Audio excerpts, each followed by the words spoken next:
Hey everybody, just going to take a quick break from the show to tell you a little bit about Shutterfly. If you're like us, you take a lot of pictures because you have a camera right in your hand all the time. How would you not take a lot of pictures? And we're taking all these pictures, more than we've ever taken in the history of the world. What are you going to do with them all? That's the thing. You used to get a solid picture, and then you'd look through them, and you could enjoy them. Now they're like back on your camera roll. You can't even find them. You don't want that. That's why the cool thing you need to do, and what I did, and I think it's pretty cool, is create a Shutterfly photo book. Oh. What I did, and you're going to enjoy this, Jimmy, because I haven't showed this to you yet, but took all of our pictures from being on tour this year. Oh. All live show pictures, us backstage, us on stage, doing all that stuff, and like some of the, just the venues and things, and made a little photo book out of that. Also, they have free 24-hour designer service as well. With their 24-hour designer service, a professional designer is going to lay out the book for you for free in just a day. Make something that means something with Shutterfly. Enjoy 40% off orders over $29 with promo code SMALLTOWN. See site for promotional details. And now back to the show.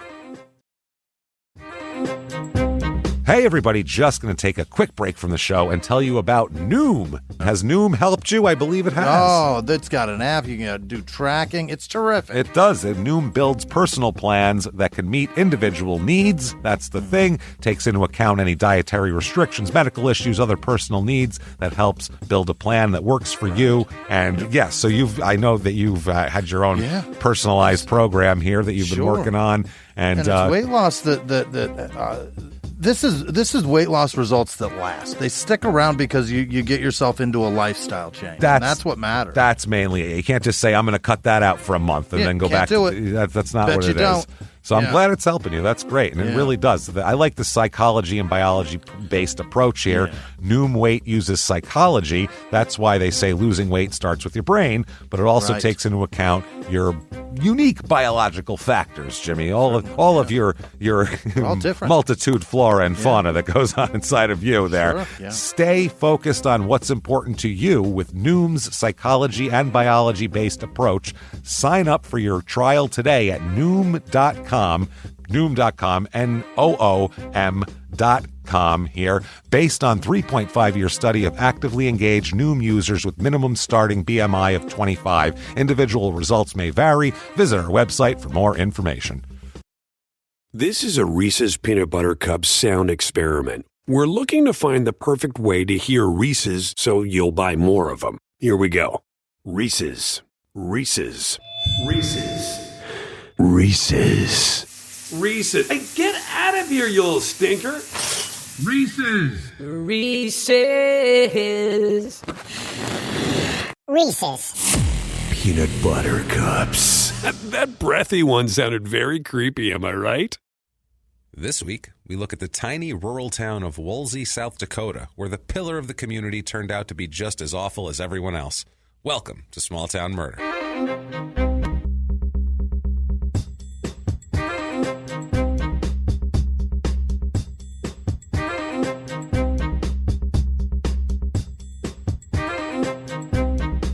Hello, everybody, and welcome to Small Town Murder. Yay! Oh, baby, you know God it. damn it. My name is James Pietragallo. I'm here with my co-host. I'm Jimmy Whisman. Thank you, folks, so much for joining us this week. We are pumped. I'm jacked up. Yeah. I'm on literally no sleep. I don't know if you can hear it in my voice. I'm coming off being sick, no sleep, and no sleep. But I'm like in an energetic state of no sleep where I'm just like, let's do murder, and more murder because I haven't slept. So let's see people who are asleep permanently. Let's talk about them. Let's do that. Yeah. I'm jealous of them right now.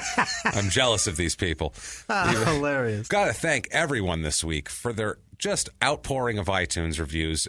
You guys keep this train. You keep the coal in the train. It's true. It's an old-fashioned train. We can't afford a new one, so we have to shovel. We have to shovel coal in there. And that's why you can't sleep. You have to stay up all night shoveling this shit in. Got to make sure the coal stays in the fire. Got to keep the fire hot. Right. You know what I mean? So you guys are performing huge piles of coal for us to shovel in there. So thank you guys. It's amazing. I stutter through it because I don't know how to tell you guys thank you. It is. Enough. It's overwhelming. You're it doing really it. is. It's the You're best. doing it. And I'd have to tell you guys that on the business end, those iTunes reviews really help. They do everything. They drive you up the charts. It's such a weird algorithm that iTunes has, and those count very heavily on there. So new reviews, all that stuff. So if you haven't done it yet, if you're a new listener, old listener who hasn't done it yet, I shouldn't say old listener, make you feel old.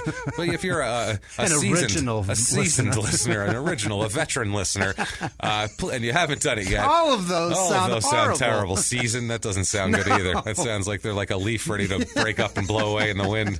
That's terrible. If you're any of those things, please get on iTunes. Please just give us 5 stars. It doesn't matter what you say. We're not. This isn't for our ego or anything like that. No. Like we said, it's just the 5 stars drive us up on the business end. So if you could do that, it would be spectacular and more than appreciated. Yeah. If that's not enough for you, like so many people this week, and guys, we have to thank you again for your Patreon and your crazy. PayPal, because this week, a lot of you guys, if you follow us on Twitter, you might have noticed people tried to rob us this week, basically. What? People were trying. We talk about on this podcast how we don't have anything. Nothing. Yet they're still trying to steal from us. Right. It's insane. They're taking the gold fillings out of our teeth. They're walking up to a homeless guy and stealing the cup of change out of his hand and going, "I'll take that." It's like there was like 3 quarters in there. What are we doing? I can't even buy soap, you dick. So that's where these people tried to steal from us and our listeners. They tried to put up an account with a fake account claiming they were us and all this type of thing. It's crazy. But our listeners attacked them savagely. Holy shit. Savagely. Ripped them limb from limb. Got the real Frontline involved. Yeah, it was a knockoff of a Frontline PBA. Right. It's a long story, but basically, thank you guys so much, because it's like from every turn you get hit. We feel like we're like a shop owner in 1915 in The Godfather Part 2 when Don Fanucci's walking around going, "I just want to wet my beak." It's like, I got this guy fucking squeezing me. I got the cops over here. I just want to wet my beak. I can't win. They're squeezing me for money. This one's good. It's like, what are we doing? It's like from all sides. We get people fucking us on our ads. Ridiculous. We got people trying to rob from us, and then we have these amazing, awesome people who help us out so much and just keep it going. Thank you guys. Thank you. You did. It's like an army of Batmen. It really is. Running behind us going, "Don't fuck with them." That's true. We love it. Thank you guys crazy. so much, and you keep us going. And if you want to do that little bit of extra, you can go to patreon.com/crimeinsports. That's our other podcast, but it all goes to us, and you should listen to that podcast too. It's very, very funny. There's nothing. You don't have to like sports at all to listen to it. Right. If that's also, you can go to PayPal, and you can use our email address, which is crimeinsports@gmail.com, if you want to make a one-time donation there. And God, every penny is so appreciated, because like we say, there's always somebody on the other side turning us upside down, shaking us out. So you guys, thank you so much. We can't thank you enough for that. Shoestrings. I'm telling you guys. And before we get started, have to do our disclaimer real quick here. This is a comedy podcast. We're comedians. We are. We make jokes. We do. Stories are real. They are. Everything's real. Research is real. I haven't slept. The facts are real. I promise you that. We never, ever make jokes at the expense of the victims or the victims' families. Right. We're not trying to do that. Like we say a million times, we're assholes, but we're not scumbags. We are not. We're not scumbags.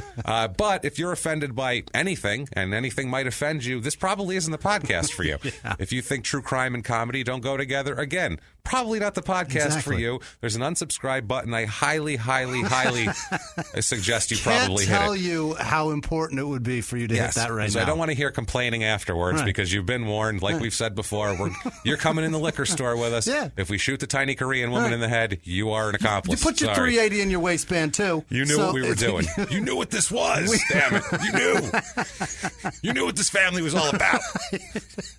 But if you're on board with that, we are happy to have you on board. And let's get going here, and let's shut up and give you murder. What do you say? We will shut up and give you murder. Let's do it. Let's head. This is from a listener. This case is actually terrific. The first case where it's specifically from a listener that we've done, and it is because I was looking. A lot of people, we read everything, and we see every case that you suggest, and I have a big folder for them. They're all written down, I promise. I have a big, and I happened to be looking for a crime in this specific state. Yeah. And I couldn't find one I was really, really latching on to, and then somebody sent us this, and I said yes. So thank you to Morgan Russell, a listener of ours, who sent this all the way up in Wolsey, South Dakota. Wolsey? Wolsey. How do you spell it? Wolsey. Oh. Wolsey. Yeah, that's sounds Wolsey. Like, yes, it sounds ridiculous, but then you say it, and you're like, no, that's Wolsey, That's all right? definitely Wolsey. So Wolsey, South Dakota. Let's head up there. Okay. This is rural, Jimmy. Okay. This here is not, this isn't like a suburb of anything. This is a suburb of dirt. Oh. There's dirt and there's wheat, and then this is a suburb of wheat. Fantastic. Basically, this is it. There's more wheat per capita than people here, I'm positive. It is very, very small. It's in the eastern central part of the state. And if you're not from the States or if you're terrible at geography, South Dakota is up there. The North Dakota borders Canada. It's right smack in the middle of the country, just a big, wide rectangle state. South Dakota is the one right beneath it that has no identity except that it's beneath North Dakota. Right. Now they had the Black Hills and all that sort of thing, so a lot of things. But North went on Dakota there. got that mountain with the faces on it, right? They got Mount Rushmore. That is North Dakota. No, that's South Dakota. Is it South Dakota? That's in this state. That's this shit. That's this shit. That's it. They have Sturgis here. I they think do have Deadwood that. was South Dakota. Okay. Everything is South Dakota. North Dakota has Bismarck. That's it. That's the capital. At least we're That's not all I know. Canada. That's At what least, they are. they're like, hey, we're not Canada. And the Canadians are like, yeah, we're not coming down there. Stay on your side. Keep that shit to yourself. Keep your boring state to yourself. So they got wheat, Mount Rushmore, and long tanned cleavage. Yes, long tan biker cleavage. It's exactly what they have here. Tan biker titties. It is in nowhere near anything. 2 hours to Sioux Falls, which isn't a huge city, and that's 2 hours to there. An hour 45 to the capital of Pierre, which is not a big place either. 4 hours and 4.5 hours to Sturgis. So there is nothing here. This is just a dot in the middle of nowhere. Brutal. A place where you'd fly over it. Anybody would fly over it and go, is there something down there? Nah, maybe not. It looked like a shadow, but there's nothing there. That's where we are. There's a murder. There is murder. We do have murder. Yeah. It's in Beadle County, Beadle, not Beetle, Beadle. Was Beetle Bailey. That was Beadle. Was it that? No, probably not. I think he was just Beetle. It's probably like a regular Beetle. I'm probably ruining it. That's God damn okay. it. No one I has... loved the funnies, and I didn't... Look, no one has read Beetle Bailey in 35 years, so I wouldn't worry about it. But the funnies are for people that can't read anyway. Yeah. Like, what's that? Oh, they got pictures too. Good. Zip code here, 57384, area code 605. Watch out for those Wolseyites calling you up there.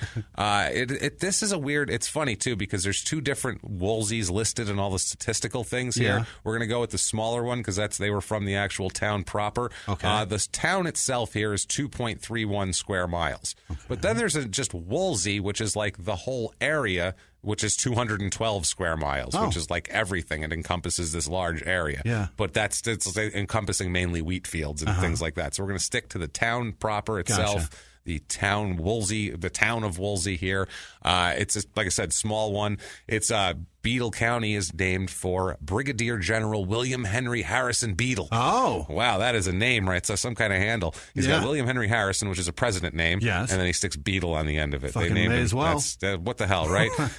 He's got to distinguish himself from all the others. He does. He's like, well, I'll be the Beadle man, and it's fine. I'm General Beadle. Right. General Beadle was his name. That's pretty funny there. Sounds tough. It doesn't really engender a ton of respect. No. You know what I mean? I feel like General that was Beadle's coming. I feel like that was the working title for Sergeant Pepper's Lonely Hearts Club General Band. Beadle, and they're like, we're going to switch it. It's too basic. We're going to switch it. The You gotta Beadle make this sounds shit. plus Beadle Bailey General. It's going to be very confusing. So Let's much. not do this. This county was created by the Dakota Territory Legislature in 1879. Mm-hmm. They organized up in 1880, and they appointed some county commissioners. And the first town in Beadle County was Cavour. And then Huron was named the county seat. And July 1880, they had a big county commissioners meeting. And holy shit, South Dakota's cooking, Boom. baby. We decided to set this up in the middle of nowhere for some reason. I love it. They first settled Wolsey in 1882. It was the first settlement there. They put a post office in, and it's been in operation since 1883. Okay. So they got cooking right away. Fuck First yeah. people got there, and they said, let's put up a We damn... need mail. I need to mail my wheat out. Let's do this.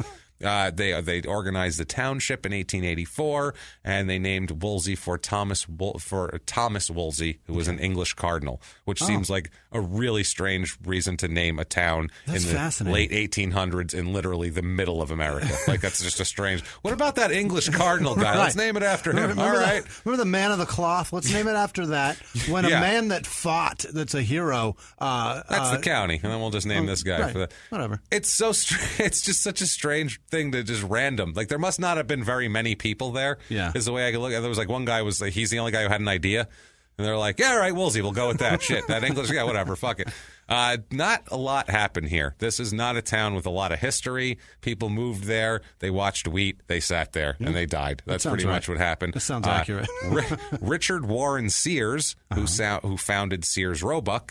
Sears, which is the terrible going out of business. The worst department? Is that even a department store? I don't know. I think they have like a couple hundred stores left, and they're all currently on fire. Right. I just know that. They're currently just on fire. And it says fire sale. Yeah, fire outside. sale. They just light it on shit fire. out on the sidewalk, and you just go out there, you pick things out. I think you throw a couple quarters down and you walk away. I don't think they have much going on. Sounds like their way of exchanging goods for services. Well, this guy, much like Sears would be now if you worked at Sears, he started his retail career by selling unclaimed watches while working at the railroad service station in Wolsey in the early 1880s. He's a grifter. Yeah, people wouldn't. Yeah, they just lose a watch, pocket watches. I'm sure you lose that easily. That's inventory. That's it, right? That's inventory. That's it. Next thing you know, he's starting a store, and then now that's Sears now. Guys selling unclaimed shit on the sidewalk. Sears started from robbing the lost and found. That's it. What an that's asshole. Sears. Yeah, that's what I mean. I don't feel bad for them going out of business. Not at all. Fuck you and your shitty tools. I got arrested for stealing from that place. You guys stole to begin with. Fuck you. You stole from Sears? I did. That's the week. Was this the MMA video game? Yeah, that or was whatever? that stuff. Yeah. Oh my God, this is nothing sadder than stealing from, especially nowadays. That would be like taking the cup out of a homeless man's hand. It's the same thing. They'd be like, it's on fire. It's free. It's free. We don't even have a store anymore. That barely costs any money. Why would you steal from us? You realize you're in a tent, right? This isn't even like a physical store. We've just pitched a tent because we got kicked out. We don't have any sort of magnetic detector when you walk out of here. Just pay for it. They just put a sign, like their own cardboard handmade sign says Sears up in front of a grocery store sign, and they set up camp out front. No, it's Sears now. Come on, everybody. Pay, ... please. Craftsman tools? Who wants some? We got them. No, we don't have those anymore. Fuck it. All right. Maybe there's some in the lost and found. Let's figure it out. They did. Somebody bought them. I don't know. Somebody better than Sears, I hope. Probably. By 1900, the population of this booming metropolis was up to 122. Jesus. So just cooking right now. They started early around that time. Wolsey started holding their annual goat races. Oh my God! Get out of here! They race fucking goats, and they bet on it. I'm sure they do. It's a weekend summer event which would bring hundreds of people from miles around. People, let's go to the goat. What's the? Why are we going to see goat races? Allure? I'd rather go watch a guy sell unclaimed watches on the railroad tracks than watch goats race. Unbelievable. That one actually went in the direction it's supposed to. Yay! Wow. Races stopped in 1983 due to the stupidity of the affair in general, I would imagine. I don't know why. Due to lack of interest. Due to just general idiocy. Population of this town is about 400 right now. Okay. 400. So the whole area, like I said, that big giant Wolsey area is about 900, but this is the smaller one. It's about 398 people right now. It's down 10% since 1990. Great. So people fleeing, bored by the wheat. Fuck yeah. Or they're just dying and no one knew was moving there, which is probably they're happening pissed too. The goat races are done. You know what? People said, no more goat. Fuck it, I'm out. I'm leaving. I'm moving. Washing my hands. Fuck this place. Done. Median age here is about 40. Right on the money, 40, which is a couple of years older than the normal median age. Male-female populations are right on the money as far as few more females than males. A lot of times, like we say with these small towns, when you get under 1,000 people, stats get skewed a lot because of the small population. Married population here, 73%. Wow. That's a shitload of married people. Normally, it's about 50-50. Yeah. So 73% married, only 27% single. Not a good place to find find love. Yeah, if you're looking for people, Wolsey's not the place. No. I'm going to say go ahead and move to Pierre or somewhere a little less horrible than this. Head over to Sturgis. You get a new wife every year. Every year they'll come in and they'll be so hammered they won't even remember you married them. It's longer fine. Boobs every year. They get longer and longer. Everything here is lower. All the single numbers are lower. All the married numbers are higher. That's pretty much it here. Race of this place, it is white. Yeah. This is the whitest town ever. It's 99.23% white. Holy shit. That is fucking white. That is super white. Wow. That's just shocking. Yeah. Like Norway would be like, that's a lot of white people you got there. That's too many. You guys should definitely go outside the box a little bit. Yeah, 0% black, 0% Somebody Asian. mail order a bride in. Nope. Jesus. They have 0% black, Asian, not even any Native Americans, which I thought you'd find up there. Yeah, But that they is fascinating. Cleared those fuckers right out for wheat. Get out. out. We got to sell watches and grow wheat, baby. Let's move it. Fucking TP out of here. Get out of here. 0.77% Hispanic. Really? So there's like, I don't know, 3 guys. Yeah. There's like 3 dudes. Couple. Yeah, there's a couple, and there's a little small child. Maybe that's it. It's so sad. A landscaping team for the one of the large. I don't know. I don't know what it. I'm sorry, I made them landscapers, but I'm trying to. This town, I figure they'd be like, we need bring in 3 Hispanics. We need 3. Just 3. Just 3 though. Just 3. God damn it. Make them all guys too, because they'll reproduce like they're like Mogwai. You get water on them, they start shooting out everywhere. We got to calm them down now. I feel like that's the general pervasive attitude there, even though that might not be true. It's probably pretty close. It's probably pretty close here. Religion, it's a religious town. As we'll get into, our folks here are pretty religious. And we're going to talk about 62% of the people are religious. So it's normally about 50-50. 13% Catholic, which is more than I would have thought. About 1% LDS. The rest are all other Christian faith, which is Presbyterian mainly, which we're going to get into. Right. 0.0% Jewish, 0.0% Muslim. Let's be honest. They have like 2 Mexicans. Yeah. They're not going to get any. There's definitely not any Jewish people or Muslims up there. What are we They are definitely not forgetting 9/11. No, they're not letting anybody remember. in. They remember every day. They look up at that goddamn mountain somewhere nearby, and they go, "Not for you, boys. Not for you. We're keeping them out." Yeah, look at them faces of the presidents. You know, they're grimacing. They're grimacing. They remember. Voting in this town, about 40% Democrat, about 58% Republican. Yeah. Kind of what you'd expect for a rural kind of farm type of town. Unemployment rate super low here, 2.4%. Everybody's got a farm job to go to somewhere. Everybody's got a wife. Everybody's got a job. That's how we keep it. That's right. And actually, they make decent money. Household income here, median household income, $52,500, which is less than $1,000 less than the national average. National average is about 53.5. So $52,000 in a town that has 400 people in it. And you find out too with the housing and cost of living we'll get into here in a second. It's pretty impressive. Most of the jobs too, they actually, except for there's a little more construction, extraction, maintenance, that sort of thing. That's where fracking's at. Oh yeah. Well, North Dakota, big time. North Dakota is. I just figured that whole general area of the country is all fracking. It's all buckle up for the earthquakes, people. I'm sure. I know Oklahoma has like 800 earthquakes a year now. We're splitting rocks. We're gonna find oil. They're like me. They want oil so bad. They're gonna find it anywhere. They will break a fucking rock and squeeze it out of it. I love that Oklahoma used to have like 2 earthquakes a year. Now they have like 600. Just going and they're like, going. That has nothing to do with fracking. It's just normal. It's like, I don't care. If you think you need to frack, that's fine, but admit that you're causing the earth to move. Like, just go, it's going to fuck shit up, but we need the oil.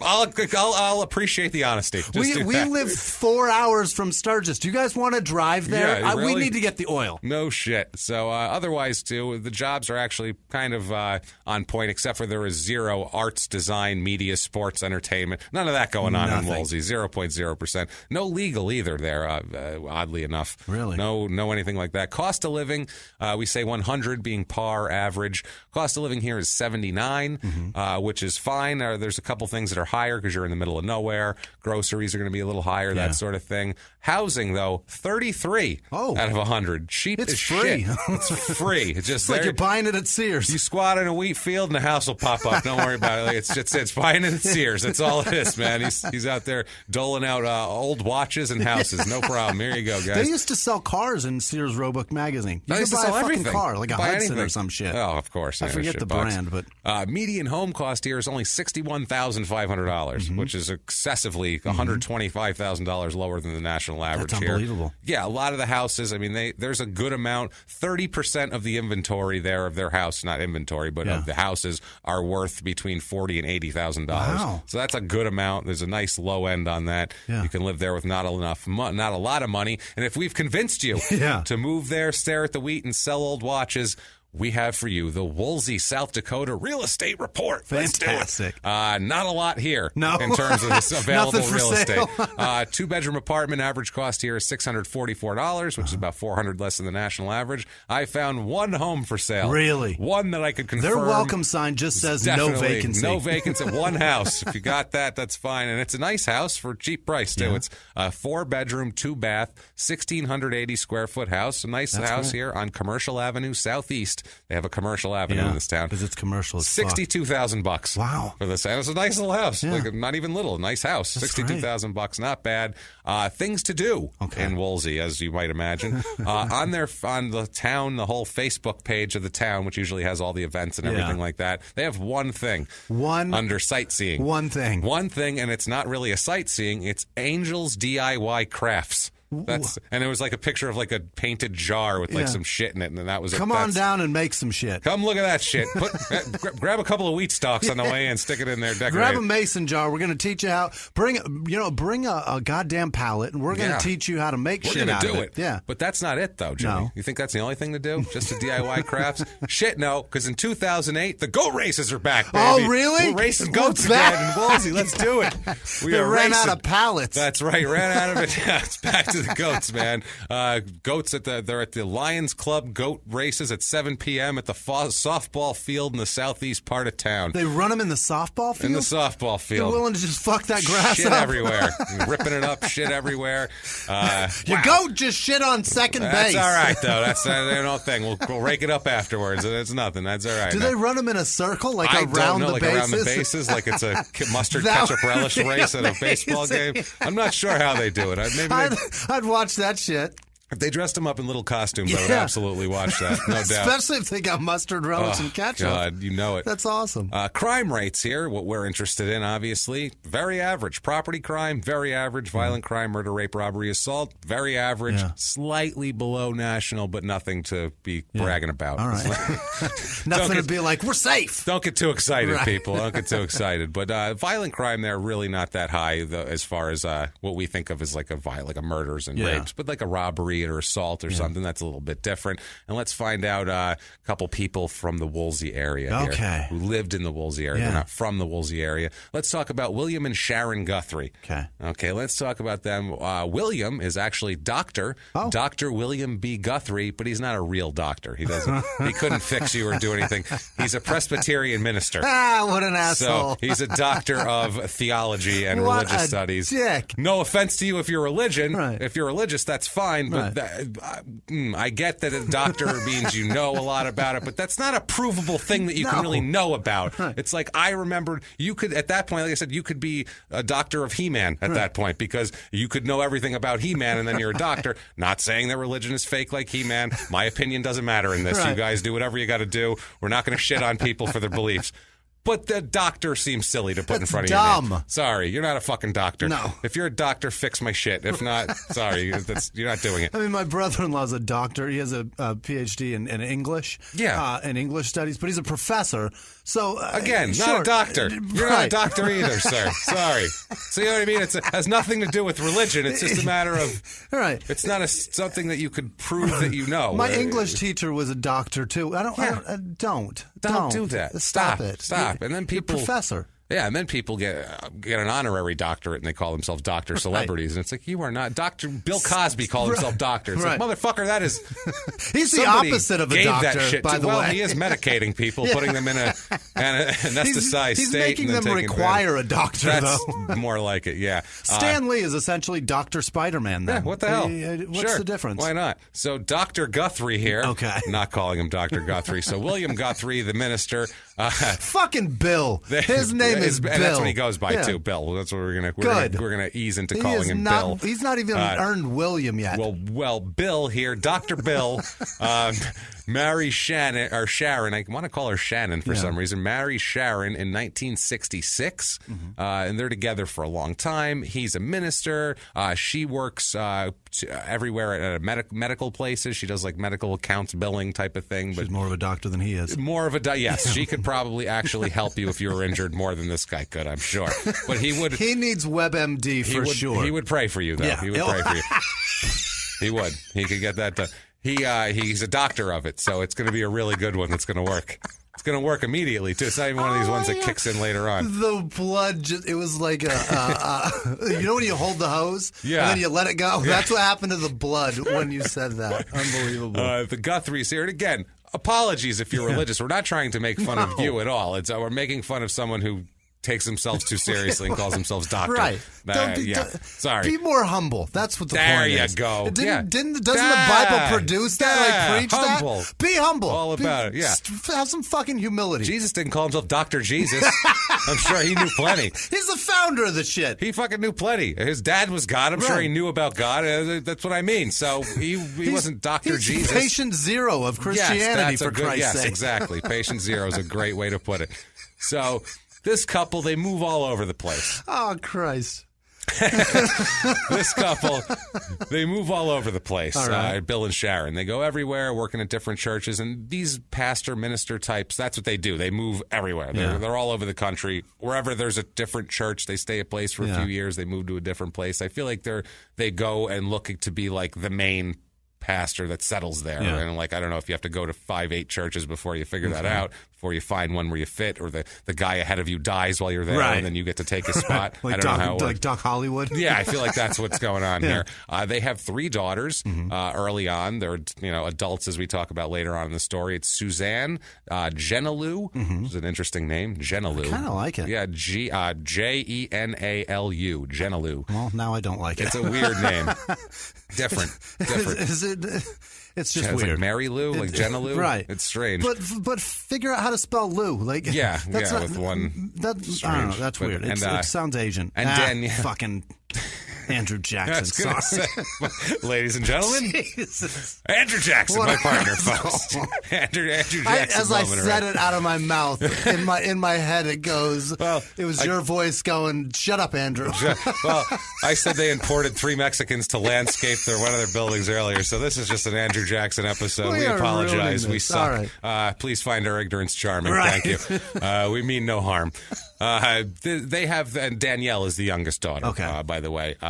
Bill, starting basically in the late 80s, is very unhappy with Sharon. Really? He's very unhappy, but he can't get a divorce because he feels like that kind of ruins the whole image that he's putting out there as a doctor. He doesn't want to be divorced. And then can't move into a town and talk about how sanctimonious. What's I can't talk about the sanctity of marriage. No, I would when I'm divorced. But the thing too, I would imagine, I would think if you maybe were approaching someone because these people a lot of times, I guess, will go to these guys for advice in their personal lives and their marriage. I would think you would want a guy who's had some I want a guy that's fucked up. He's fucked up, or even just his marriage didn't work, and he can tell you from experience that this is not how you want to be. I would kind of think that, but in here they don't. They need the perfect plastic couple out on the front lawn sitting out there. That's what they need. That's plastic. That's what they need. They need. I get it. Yeah. They're a symbol more than they are humans. Right. They're like, oh look, you can trust them. Now give up your money. You know what I mean? The problem with that is the hypocrisy that comes along. Oh God, this episode is rank with hypocrisy. Really? Fucking rank with it. I can't wait. It reeks of hypocrisy, Terrific. man. So yeah, he can't get a divorce from her. So in about 1992, he starts confiding in their youngest daughter, Danielle, who's an adult at this point. Starts talking about to Danielle, saying that he wants a divorce, that he hates Sharon. Oh my God! He says and this is for years. He does this. He tells her anything. This is like his person that he's going to confide in. So he talks to her all the time about it. He would tell her that Sharon is so fat and ugly, and that she's disgusted him so much that he could not force himself to touch her. Is what he said. So he is brutal. That's on unbelievable. On the Sharon, and I've seen them both too, Sharon and Bill. Neither of them are any fucking prize. And I don't mean that to be an offense to Sharon, because honestly, I can't imagine you would want the feeling that you would have of yourself being married to this person for a long time. I would feel would affect your appearance. So I feel bad for the Sharon woman because she's just he's a dick. She's in a shit spot, and he's a dick, and he thinks he's hot shit. Like he thinks he's one of these. He seems to me like one of these guys, from everything I've heard and everything I've read and all the different people's accounts. He seems to me like he's one of these guys that thinks like, I'm the pastor, I'm the greatest guy around. Right. Obviously. I'm the one that matters. You can count on me. My life is perfect. Everything's perfect. I'm doing great. Everything's good. And then he's like, I don't want to touch this fat pig when he goes home. Like, he's living a shit double life, and it's his own fault, and he should just try to get along with his wife and have some because she humility. seems nice anyway. Here's the other part, too. It's like, if you can talk talk to the daughter and adore her, half of her is from that woman that you're calling a fat pig. That's the other thing. You dick. Yeah, so disgusted in the whole deal. If you adore your children, you can't hate. You don't get to say you hate your spouse. Yeah, it's true. And we've all been disgusted by people we're with from time to time, whether it's more to do with us than it is to them. But you know what? You fucking put that in your back pocket and you carry on. You want to be married? You fucking move forward. Yeah, so he's telling her all that. He tells her he wants a divorce. And he also says that she's so disgusting to him that he's impotent. He doesn't know. He's telling his youngest daughter this, I think is odd. He doesn't know whether he's impotent because she finds her repulsive or if he's just, impotent. He doesn't know, but he's pretty sure it's her fault. We'll put it that way. He's going to blame her for it. He's going to ride that one. He's going to blame her on his dick not working, which I don't understand at all. Why don't you blame your Jesus, you dickhead? Yeah, he can help your maybe if you were a doctor, if you were a real doctor, maybe you could figure out what's wrong with your dick, buddy. But sorry, rely on that old-fashioned praying medicine. What psalm talks about how to make your dick work again? I don't remember that one. So maybe you should study other things if that's what you're interested in. If your main concern is religion, then study the Psalms. But if you're concerned about your dick that much, maybe move on to other books. We'll say start with one of the more, I don't know, or commercials. Even commercials are much more informative than whatever. Yeah, I'm gonna move on. About dicks, I don't think. And to be fair, I don't think the Bible claims to know anything about dicks. That's the other thing. The Bible does not claim to want to fix your limp dick at all. So, but it does claim to know what you should use it for. Yes, and when you should definitely. But if it's not working, that's on you. That's you your got to find a real doctor at that point. So we're going to offend all the religious listeners, and we have people that are religious. And apologies, but we're trying to be as friendly as possible about this. Starting in 1994, he's had enough with the whole thing. Okay. He's had enough with her, but rather than just get a divorce and save everybody a lot of trouble and move on with his life and try to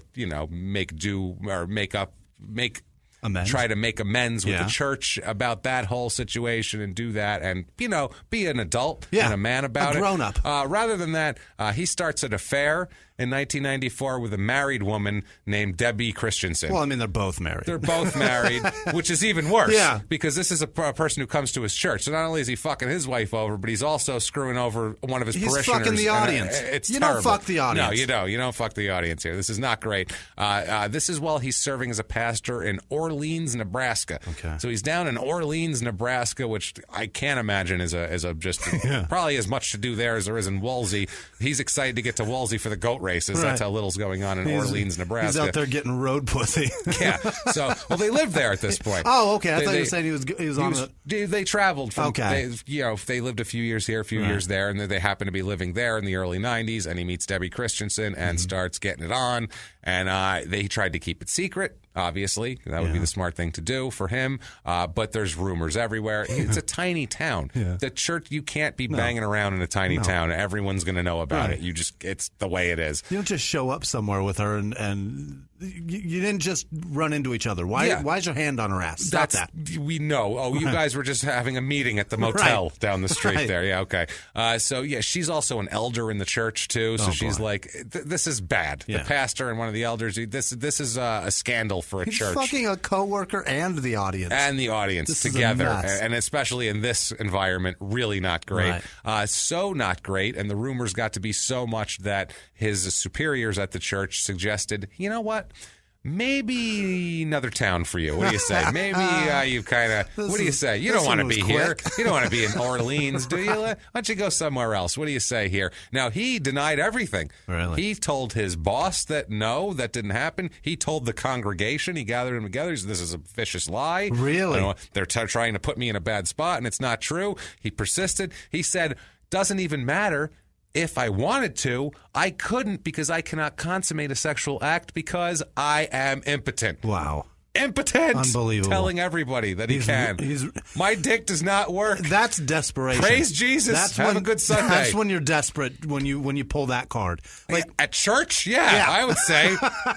It's even more desperate. These people came for a fucking sermon, and he's like, let me tell you about my dick and it not working. And they're like, what is going on here? If anybody here has heard a rumor that I'm sleeping with her, listen, I can't even. You come on up here right now, try to jerk me off. I dare you. Nothing happens. Nothing. Guaranteed. Right now. Watch. I got the lippest dick in this town, baby. Bring it on, bitch. I'm passing this around like a collection plate. Let's go. Come on, Get everybody. your fist on everybody lay hands upon me. Let's go now. Come on. So, Unbelievable. July 1996, the family relocates to Wolsey, South Dakota. Okay. And July of 1996, he begins as a pastor for the First Presbyterian Church in Wolsey. Okay. The congregation loved him. Yeah. He's apparently a magnetic guy in the church. Numerous people said it's, quote, the best sermon that they had ever had when he was there. He was the I don't know what guy they had in there before. I don't know what kind of talent gets attracted. I don't know if it's like comedy where like the good talent kind of goes good places. Right. You know what I mean? And if you're playing Wolsey, fucking South Dakota, I feel like you're not that good. If you're going to like a local showcase in Kansas City, it's probably not going to be as good as one in New York. You know what I mean? So it's one of those. So this guy was probably like an open micer, this pastor they had before. Yeah. And this guy comes in, he's actually got like a good 10 minutes, and these people are like, holy shit, this is amazing. Did you hear that? He quoted the Bible. Fucking A. He called out the Psalm verse and everything. He's a doctor. That's a doctor. That's a doctor right there. It's a goddamn doctor. So, they don't say goddamn.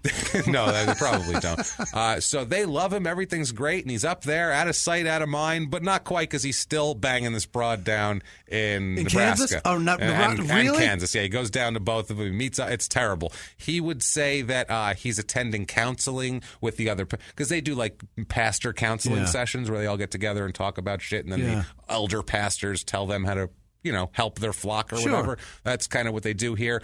So he would go there, and he would also go to Kansas, and he would say that he was having meetings or church meetings or that sort of thing, and he would meet up in motels in Kansas and Nebraska with Debbie Christensen. And oh, by the way, dick working fine. Yeah, just he could fucking cut glass with this thing when he's in a motel room in Kansas. Now when he's with his wife, it only works in Kansas. That's the only time it works. It's regional. You know what I mean? It's a regional dick.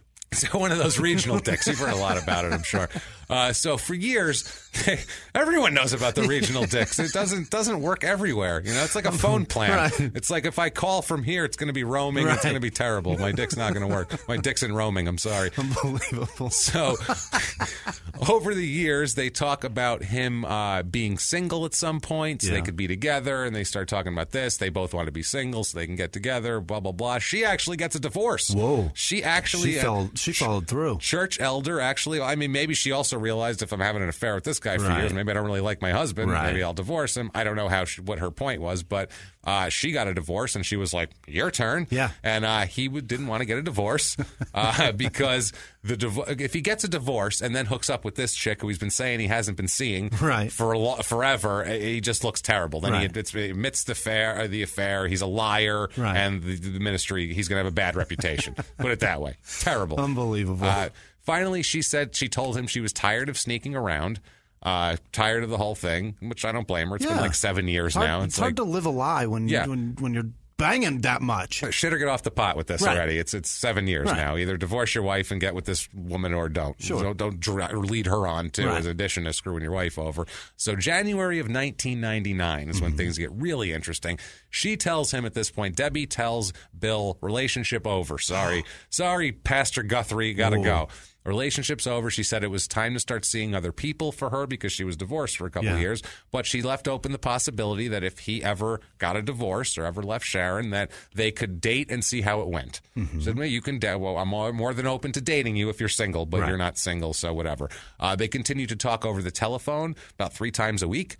They would talk on the phone. They met and got together and got their banging on again in February. Wow. So after she broke it off, I guess she needed another. Went back for a goodbye fuck or something? I guess so. Yeah. I don't know what it is here. The Guthrie, Sharon, and Bill, they had a computer, too, that, he would probably do correspondence with her. Sharon didn't know shit about that. This was also 1999 when... Not everyone, like now, even like my grandmother could probably check her email. Maybe not my grandmother's. There's one senile, one's from another country, so they don't know shit. As long as that computer's white. Oh boy, if a computer better be white, my other grandmother. I don't trust it. I don't need cold cuts that bad.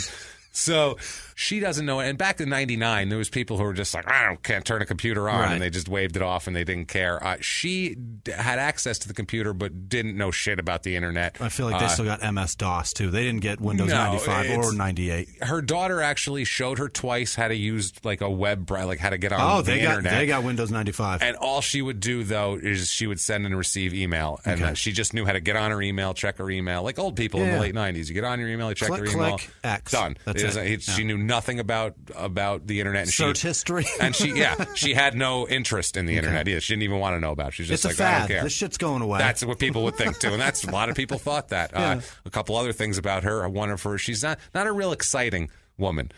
She's, works at the medical place. Or she's a pastor's wife. She lives in Wolsey. She has no interest in the internet. Right. Her favorite drink is chocolate milk.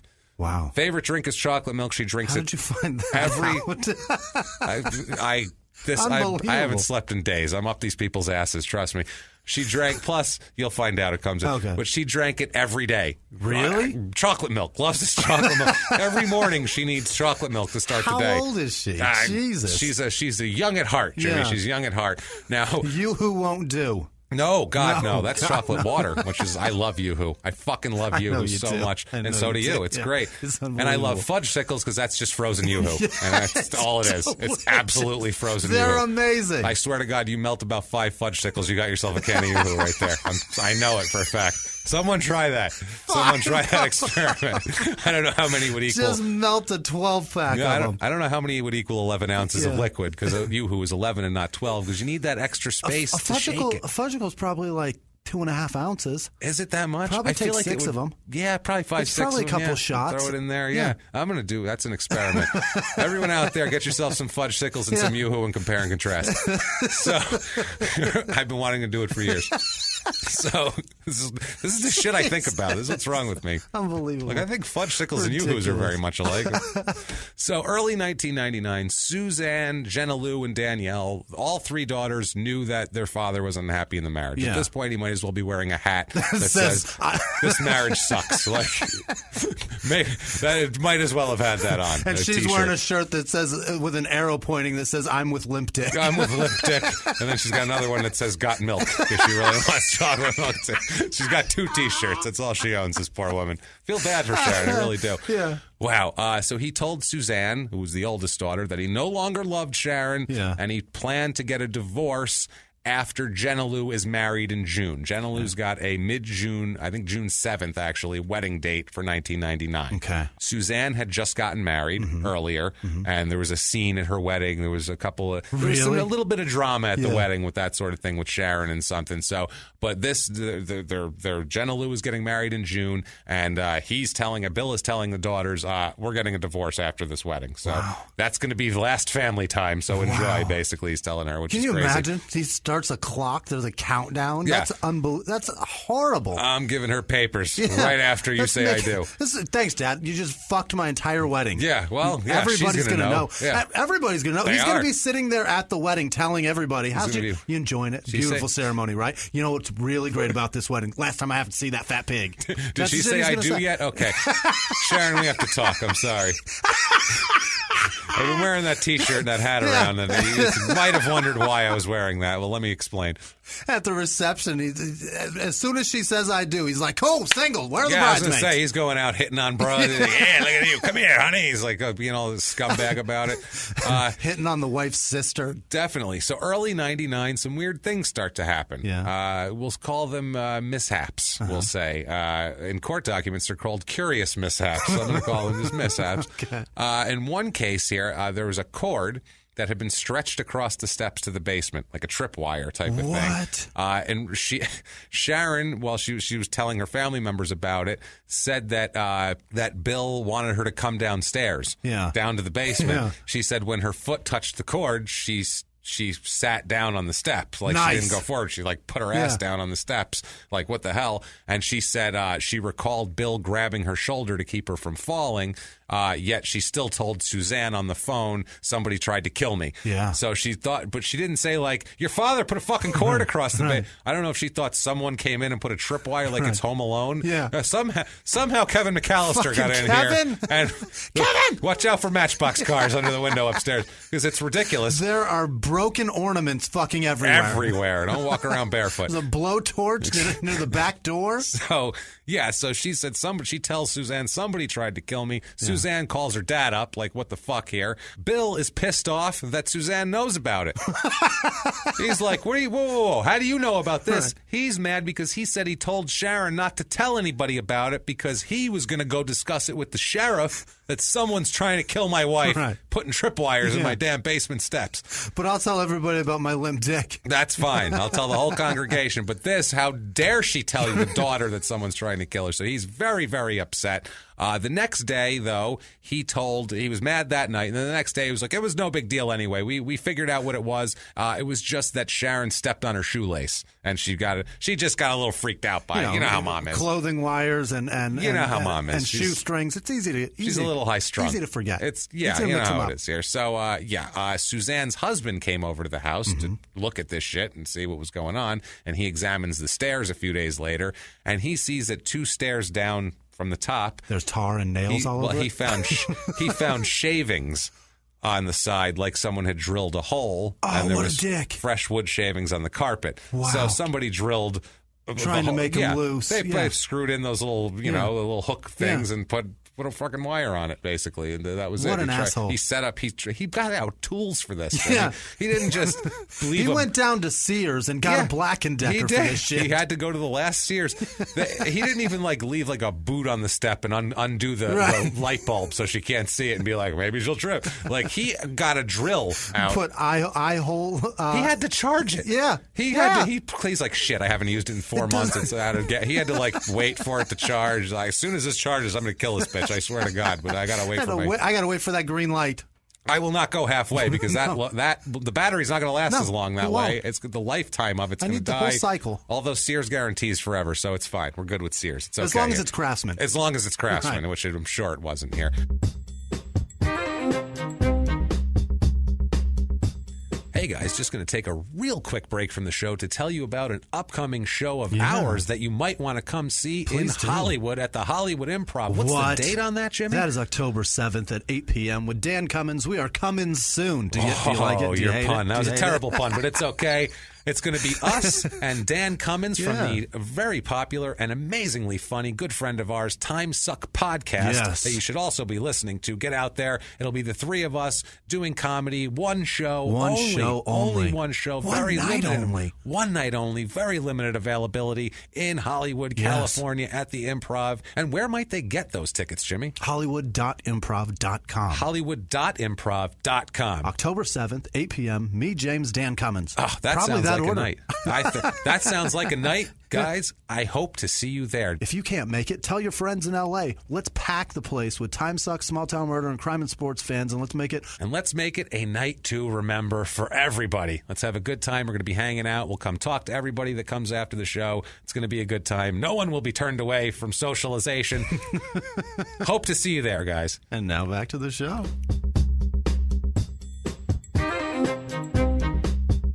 The other side of the wall there, it's like a concrete base, and there was a hole there, and the husband said, Suzanne's husband said it was a place where it looked like something had been glued and then pulled off, but there was actually something that appeared round there, so you could see like a suction cup of some sort? Something like that, like a round indentation or mark that it left that you could see that it's no longer there. That's one incident. Another occasion here, there's the light in the bathroom was not working. So rather than fix the light, which is normally what I would do, or light a candle if the electricity's messed up or something. Use a flashlight. They do something different here. Sharon really needs to wash her hair in the bathtub, even though it's dark. I don't know what she had a big day the next day. Yeah. She needed to get her hair. She needed to get her hair did now. So he said, "Here, use the toaster." Almost. That's the sad part. He brought a lamp in. What the fuck? He's like, I'll just bring this lamp in so you could watch. And then the lamp fell over. Of course it did. Shocking, right? So as she... Shocking, you bastard. Yeah. So she figured... She thought the dog bumped into it. She said, well, the dog knocked the lamp over. That happens all the time. That's normal. But Guthrie was there to catch it. Oh. He was there to catch it, and he thought he got an electrical shock because of some water there from the incident and went to the emergency room to be treated. There's a Dr. Richard Reed who admitted him, a real actual doctor who knows things, who can admit you to a hospital for examination and observation. He looked him over, being a doctor that he is, and he could find no physical manifestation of electrical shock in a whole night. Unbelievable. The doctor said that Guthrie here, Bill, was, quote, extremely anxious, breathing very rapidly, and nervous, and complained about a lot of pain in various parts of his body. Sweet Pete. So, but there's nothing wrong with it. He's just making all kinds of excuses just to try to get so treatment. Weird. Just to have something on record. That's what it is. Right. That's what it is. And she didn't try to die. I tried to die. I almost died. I almost died. Oh, not my her. God, not her. She's fine. April 15th, 1999. Dr. Reed was like, how you doing? There's nothing wrong. And he's like, listen, doctor, I'm a doctor also. Listen, Bill, calm down, Bill. Listen, Dr. Bill, calm down, all right, pal? This is just remnants of the shock from the light. That's calm the problem. down, Bill. So You're April, no doctor. You're not a doctor, Bill. You don't know what you're doing or how to diagnose yourself. You don't even know how to kill somebody, Bill. You're fucking bad at this. You're not a doctor. Jesus, a doctor would kill her. You're wearing a hat that says you hate your wife. That's the thing. You're not throwing anyone off the trail, Bill. God damn it. So April 15th, 1999, Bill brings Sharon to the medical clinic, with the complaint that she couldn't wake up. Mm-hmm. She couldn't wake up. She's too groggy. She's, quote, completely out of it. He told clinic personnel twice at this point. He told them, quote, I didn't do anything to her. She's all fucked up, but I didn't do nothing. It's not me. There's an examining physician here, a guy named Dr. Jeff Hansen. He couldn't find a thing wrong with Sharon. They did a urine test on her, toxicology screen, and it revealed no drugs. Yeah. Although the screen wouldn't have revealed the presence of Benadryl, which is he tells everybody that she takes shitloads of Benadryl to sleep all the time. Like, she'll take 15, 20 of them, which is like a lot. That'll hurt somebody, won't it? Yeah. Guthrie told the doctor, and this is silly here, he told the doctor, and this is a seed he's trying to plant, that while sleepwalking, Sharon might have taken Benadryl and codeine. Because that's what I do. I take drugs in my sleep, Absolutely. Usually. That's what I do. I get up and I'm like, where is that narcotic? I need something that's really going to fuck me up, even though I'm sleeping. Snoring. Yeah. That's definitely something I've mumbled. I need codeine. Yeah. She could remember nothing of the incident. She didn't remember anything from that day the next day. She was like, I don't know what the hell happened. She did believe it was her fault, though, because she said that she had overdosed on her allergy medication, Benadryl, and herbal diet pills. Okay. So she OD'd on Benadryl and herbal diet pills, which I don't know if that's possible. Anything could be in those herbal diet pills, so I have no idea. I mean, who knows, honestly? Those aren't regulated it's for A shit. to Z. It's zinc. It's got everything. It's Centrum. But that could be some shit from herbal diet pill, though. That could be some weird... in 99, that could be some weird, ephedrine type thing. Could be anything crazy. Could be anything back then. She wanted to lose weight before her daughter's wedding. She felt bad about herself. And by the way, at her daughter's wedding, how she was so excited to go because Jenna Lou is going to be wearing her dress that she got married in. She's that's amazing. Repurposing her mom's dress and wearing it too. So she says she wants to look good and lose weight before her daughter's wedding. She said that, she hated being overweight, and she said her husband, she thought that Bill didn't like her because of it. So she was thinking it was her fault, which is so fucking sad. Yeah. That this guy's just an asshole and he doesn't like it because... She's taking pills to lose weight, fucking Saved by the Bell. Like, she told her daughter, this is the saddest thing. This is so sad. She told her daughter once, quote, as soon as I lose weight, Bill is going to take me on a cruise. I'm like, that's so fucking sad. Christ. This lady feels like she has to be like worthy to be taken on a cruise by her husband. I'm like, that's so fucking sad. That's like a kid saying, as soon as mom says, as soon as I stop, doing this, they're going to take me to McDonald's. It's just like so sad. It's like, Jesus Christ. Mom says, as soon as I get straight A's, Dad's coming back. Yeah, that's almost what it is. Depressing. It's just so sad. So April 29th, 1999, Bill goes to the clinic complaining of insomnia. He sees a physician there. They talk about sleeping medications. She says, "What about Ambien?" He says, "No." He's taken Ambien and Xanax in the past. Neither of them were good. Now his medical records going back over 10 years say nothing of sleeping problems or any prescription, any sleep-related prescriptions at all. By the way, Xanax is amazing. He might have. That shit is incredible. Well, he didn't know that at this point, so he just said that shit doesn't work. So they found something else that he thought was a little better, which was temazepam. Temazepam, and temazepam, which is Restoril.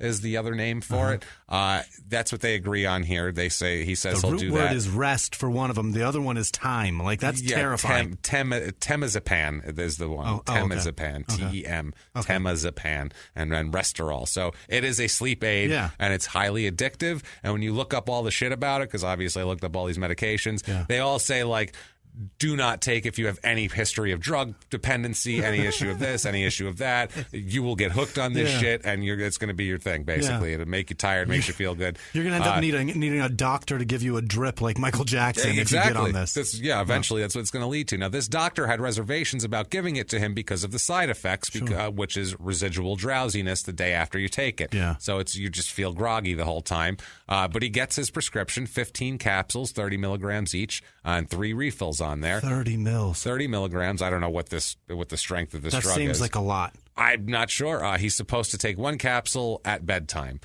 So later on in that day, after he gets this prescription, he tells his wife that he needs to that he lost the prescription.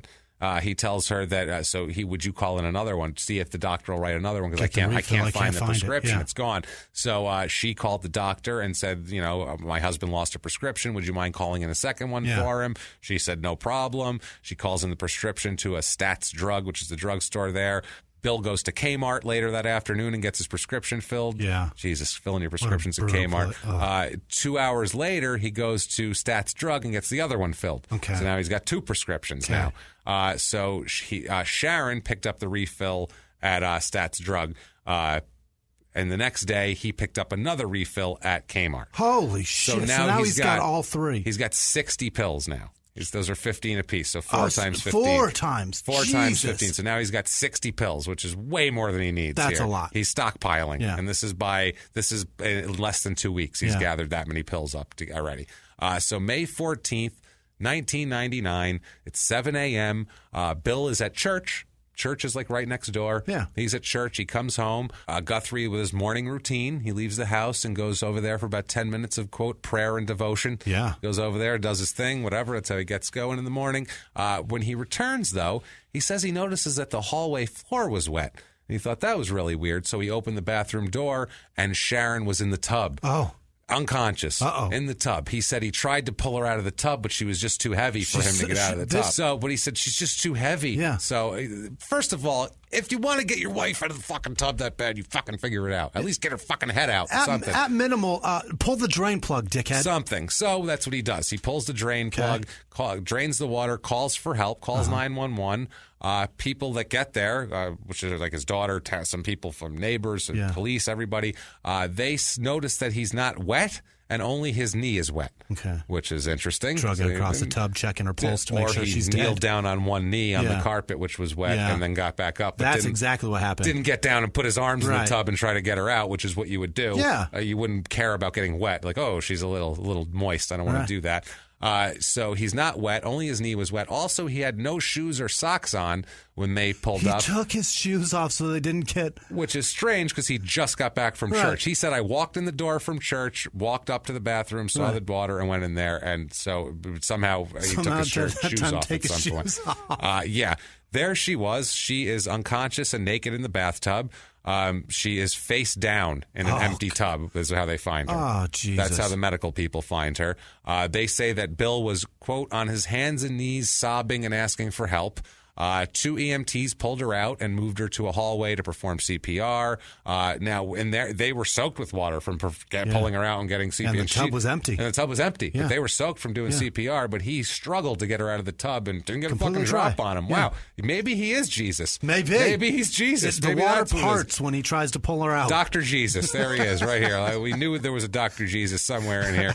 Wow. Ambulance leaves and a nurse comes, a woman named Bonnie Dosh. She's a nurse who one of the people who helps to attempts to resuscitate Sharon. She offers to take Bill to the hospital. She helps him, gather himself and, put his shoes and socks on and calm down and all that. Now, at the hospital, Sharon regains some heart activity in the emergency room. That's great. Which is amazing, and then there's some hope, but then she never ends up being able to breathe on her own and never recovers any brain function. Brutal. And by the next day, May 15th, 1999, she's dead at 54. Yeah. So, young woman, very sad, especially, too. She doesn't seem like she's had the best life. No. It seems like she's just been kind of knocked around. She was maybe not forward physically, to a cruise, but just, for Pete's sake. Yeah, this poor woman, man. That's so sad. Now, a Dr. Brad Randall, who's a forensic pathologist, performs an autopsy the next day. Obviously, they want to figure out what the hell happened here.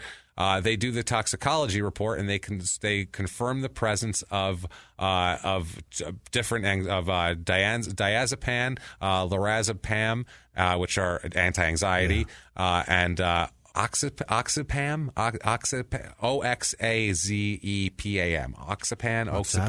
Oxazepam, something like that. It's a sedative, basically.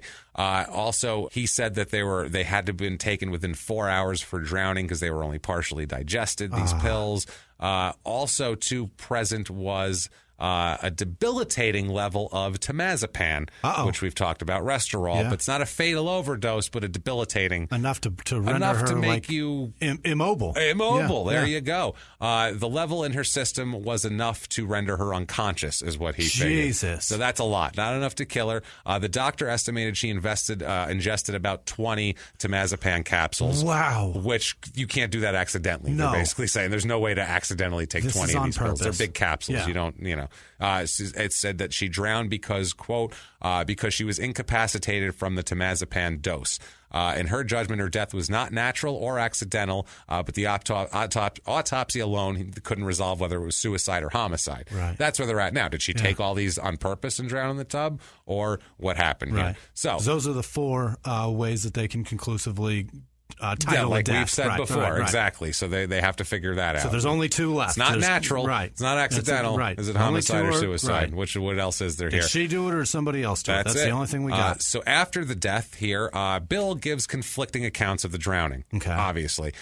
He says... How is he giving any fucking account? You weren't there, Bill. Shut up. Of what showed up. That's the thing. Okay. He's given different accounts. He reported to a Deputy Sheridan. The version he gave to Deputy Sheridan is way different than the one he gave to his daughter Suzanne.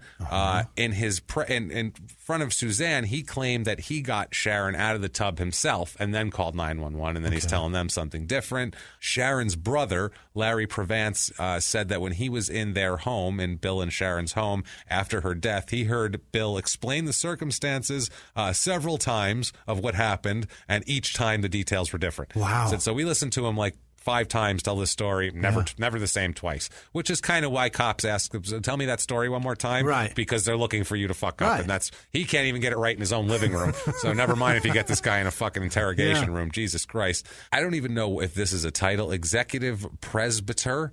Mm-hmm. He's the head pastor, the executive presbyter. That's William Davis said that Guthrie, Bill, had told him the night before that he had, this was in the morning when he was at church before the death, he said he went over there and he had talked to him, and he said that Bill had been awakened around midnight because Sharon was sleepwalking and blah, blah, blah. So Guthrie just went over to the church to work on his sermon, whatever. So this is what I mean. He said he left for 10 minutes earlier. Now later on he's telling them. He's gone all night. He said, he said he was up at midnight, but he said in the morning he was there for an hour working on his sermon, and he came back later to find water running out of the bathroom and down the stairs. Here's the thing, too. If you're going to kill somebody, Figure out what your story is first. Like this. Oh, yeah. No, he has no. This guy should have never killed anybody ever. Because if he has to go work on a 10-minute sermon for an hour. Yeah. Wing it. Right. Wing that shit. Yeah. Come on. You should be able to. You know the book. Points. You're a doctor. Bullet points. You're a doctor. But this for fucking God's guy, sake. he has to work for an hour on a 10-minute sermon. How are you going to get a 5-minute story about how your wife died? You can't even get that right. And there's only like 4 factors. I walked in, I did this, I did that. It's not like it's a complicated Done thing. Deal. But Walk away. He does. Here. When they ask other questions, say, I don't know. I don't know. I don't know. Yeah, he told his pastor that he tried to resuscitate her, like give her CPR, but then he told Deputy Sheraton that he didn't because he didn't know CPR. Okay. So he's telling people, I'm performing CPR. I'm not. Right. It's crazy. He thought. It's funny, too, because Davis, the pastor here, thought it was strange that in the conversation about the death, Bill told him, we're getting along so great. I don't understand it. When previously he had confided in his pastor that he wanted a divorce. Yeah. So he's like, now you're getting along great? We were That's doing an odd great. thing What's to say. with the hat, Bill? What's with the hat? What's with that hat, Bill? At least don't wear it to the funeral. Can you not wear the hat to the funeral, please? So they have the funeral. Yeah. Bill wears the hat. Yeah. A week after the funeral, he tries to reconnect with Debbie Christensen. Wow. He tries to hook up with her. A week later. He's like George Costanza trying to hook up with Marissa Tomei going, my weekend, I got the funeral, but after that, I'm wide open. After that's that, what he's totally doing. Free. Yeah. He's Frank from It's Always Sunny trying to bang his ex-wife's sister. It's fucking great. Exactly. She said no. Yeah. What the hell? And he got mad at her and said, well, it didn't take you very long to betray me. Wow. That's what he told her. She's like, okay, you're insane. So they're looking into him. They're a little concerned with him. And what they do is they look at the computer at the church. They look into that here. They're a little more computer savvy than his wife. Than his wife is. Yeah, they found that it had been that his computer had been used to conduct numerous internet searches on subjects that are seriously related to the shit that have happened. Very, very specific. Some of them were not connectable to any date. I don't know if their forensic internet shit wasn't as good as it is now. Others could be pinpointed to specific days in the months before there. Remember the lamp in the bathroom incident? Yeah. That whole thing? 2 days before that, the church computer had been used for 2 hours to conduct specific searches using... God, the queries were household accidents and, quote, bathtub accidents. That's what he was searching for 2 fucking hours. Wow. It takes this guy to search that. What a shit doctor. So... He's not a computer science doctor, no, that's he for is sure. Not. During April... He did tons of searches on household accidents. It was also the church computer was also used to check out details about prescription drugs. Oh, God. That he used a search engine to look for medications like lorazepam, Avitin, Ambien, and TCA. Yeah. Various web pages were downloaded from drug manufacturers and other sites, all describing these drugs, their purposes, and he's basically WebMDing all these different drugs. And he's staring at the computer, going, "I wish I'd been a real fucking doctor." God, this would be great. What the hell is that? He's stuttered through the names of them we're doing right now. The Lorazepam? Okay, good. Shit, I should have been a doctor. They couldn't find the date on this one, but one of the searches had a website that was promoted. He found like a link to a book entitled, quote, Worst Pills, Best Pills, A Consumer's Guide to Avoiding Drug-Induced Death or Illness. Holy That's shit. what he's looking at. Bit incriminating. Funny thing is, among the 160 do-not-use prescriptions was Restorol, or temazepam, as we know. It warns that this medication carries dangerous side effects if taken improperly, and consequences, like I was talking about. They warn you like crazy. Overdose symptoms here, confusion, reduced or absent reflexes, respiratory depression, apnea, impaired coordination, slurred speech, seizures, and ultimately coma and death. Yeah. So he's like, that's the one I want. You don't want to take a shitload of those here. The last internet drug search was April 27th, and then 2 days later he was at the doctor trying to get drugs. Yeah. So 2 days it took him to do that. On May 4th, church computer used again, specifically searching for temazepam. Now that's all he's interested in now. Theory, after much investigation, Sharon loves her morning chocolate milk. Oh, this motherfucker. Every day she loves her morning chocolate milk. And Restorol comes in capsules. You can can be unscrewed. Yeah. You just twist them open like an old school, and you can dump the contents into anything. And the crazy thing is, it's a powder in there. It's not like little balls. Right. It's a powder, completely tasteless and odorless. Totally tasteless Dissolves and odorless. entirely. Yep. Everything else, like Ambien and Xanax that he discussed with the other one, they're not easily dissolved. They don't dissolve in liquid. But on the other hand, this temazepam, you would never fucking know it's in there. And also, too, the odd thing is, too, when the pathologist, forensics, when they did the autopsy and they looked in Sharon's stomach and they found that she had a lot of Restorol in there, temazepam, they thought it was very unusual that there was no capsule remnants in there. Yeah, that's weird. Drugs all through her system. Where's the capsule? She's got enough drugs where she took it recently. But there's no remnants of the capsule. Remnants of all the other shit. No remnants of capsule. Almost like somebody put it in her chocolate milk or something crazy, right? He found pieces of other medications in non-toxic amounts, which was the shit she would take anyway. Right. So they said she would not have been able to detect it in her chocolate milk at all. Awful. No way. And after her death, a friend came over to clean up the house. She wiped up what she thought was flour on the kitchen counter. No. Sharon was actually allergic to flour. They did have it in the house, but it wouldn't have been out on the counter being used because she was allergic to it. He left the shit. He left some. That's what I mean. This guy's a terrible criminal. He's fucking worst. awful at it. I hope he's a better doctor than criminal. No doubt. Also, still more chocolate milk cartons in the refrigerator here. Unbelievable. So they did tons of interviews and things like that, and they basically everyone described Sharon and Bill's relationship. They are having serious problems. Everybody knew about his affair. This was like a common thing. They said that he was verbally abusive to her, and Bill had a temper. One witness that is a friend of Sharon's told people that Sharon said that Bill hadn't been intimate since their move from Nebraska 3 years earlier. Yeah. So at least 3 years. 3 years with no sex. But he was getting plenty. Well, and he claimed, this is an odd thing too, he claimed that he couldn't perform as a result of being sexually abused. Okay.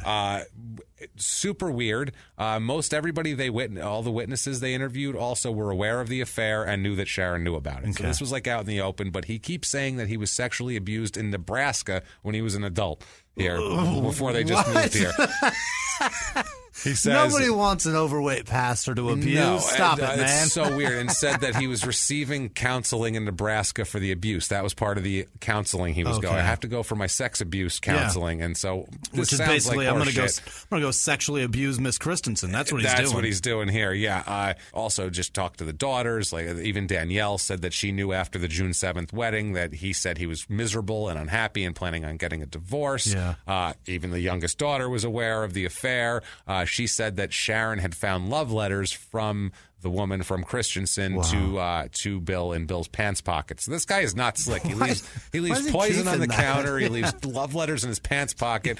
I don't think he's doing his own laundry, this fucking guy, either. No. And also, too, the daughters all said that, we knew when he was going to counseling in Nebraska, we knew he was going to, bang his girlfriend here. So August 27th, 1999, with all this evidence, he is indicted for first-degree murder. 3 days later, he appears for arraignment. He is ordered held without bond.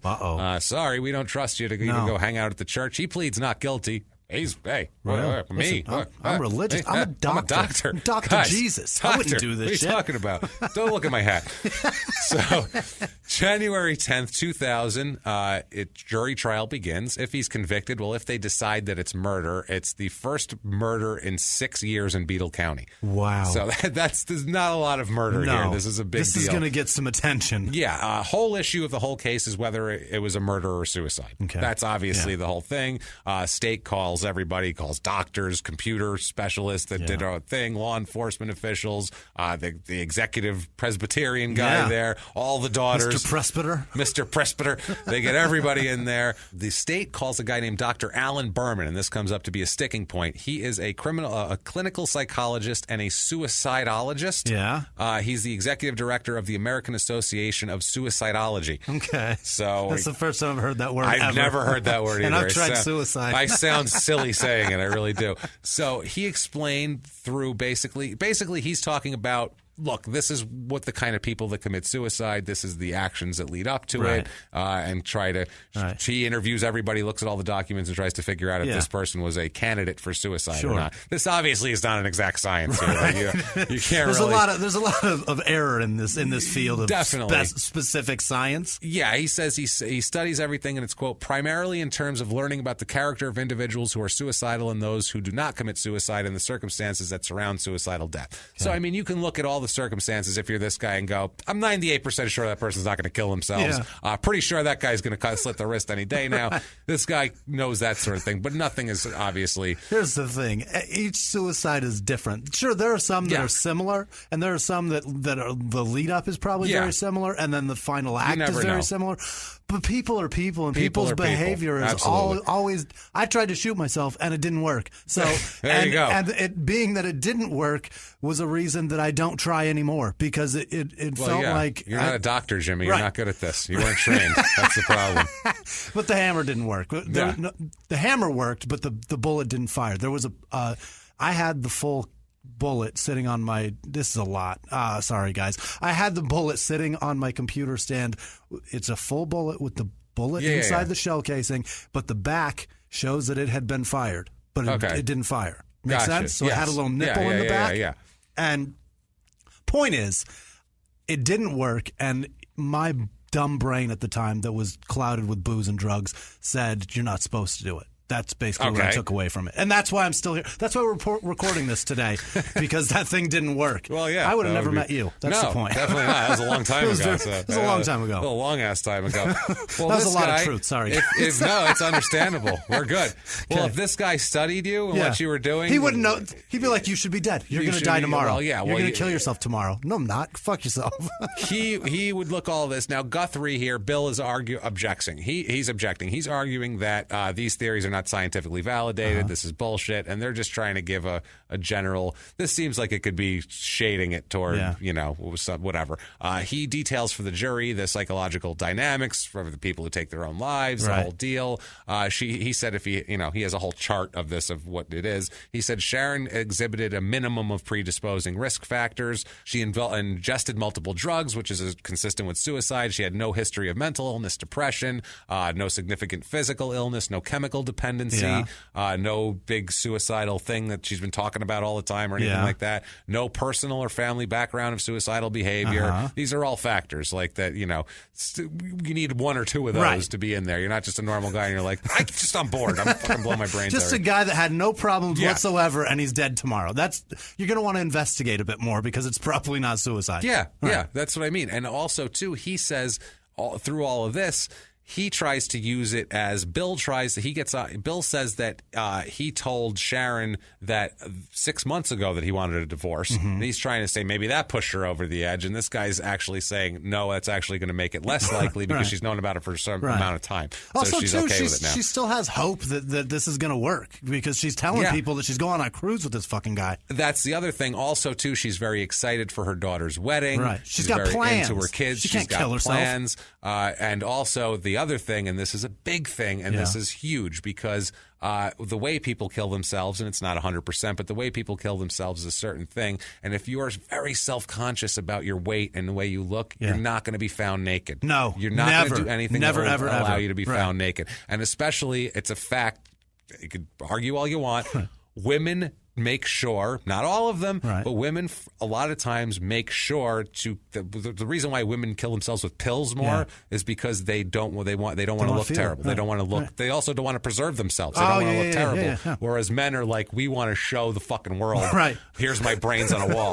Like some people just want to watch the world burn. That's what it is. That's what it, and it is what it is. So women like that, and he's saying like the likelihood. I'm not saying some women wouldn't do this or everybody's different, but the likelihood of all of this and this woman who was very self-conscious about her weight being found naked, all of this adds up to Whitney probably Houston not true. Was super confident, huh? She was kind of, well, she was on crack. She was probably thin as fuck. She had a lot of they're going to love these ribs. System. These ribs are going to be so impressive. This Berman, so terrible. This Berman explained that less than 2% of women kill themselves by drowning in a bathtub, and those who do generally lie back in the water like they're sleeping. That was the other thing I was going to ask. How did they find her face down in the tub? That's fucked up. His opinion that he testified to was that she did not die by suicide. Of course, there was a lot of objections and all that sort of thing, but it is what it is. They did a whole hearing to see if it was admissible, and they said, well, you can present a witness to the contrary if you want. Yeah. So he presents a witness that doesn't. The witness he presents is a guy named Dr. Michael McGrath. I don't know what kind of. He's a clinical psychologist, and he doesn't offer an opinion on her state of mind. He just offers her an opinion that Berman's full of shit. So that's his opinion. Guy doesn't know shit. Yeah, but tell me about what's the psychology between an overweight person and being found different. But his methodology sucks. That's what he said. That was the guy out there and did Tell that. me about somebody that's overweight being found naked. No, that's not what I'm here for. That guy's an asshole and he's wrong. Yeah, it's fucking unbelievable, man. They do the church's computer.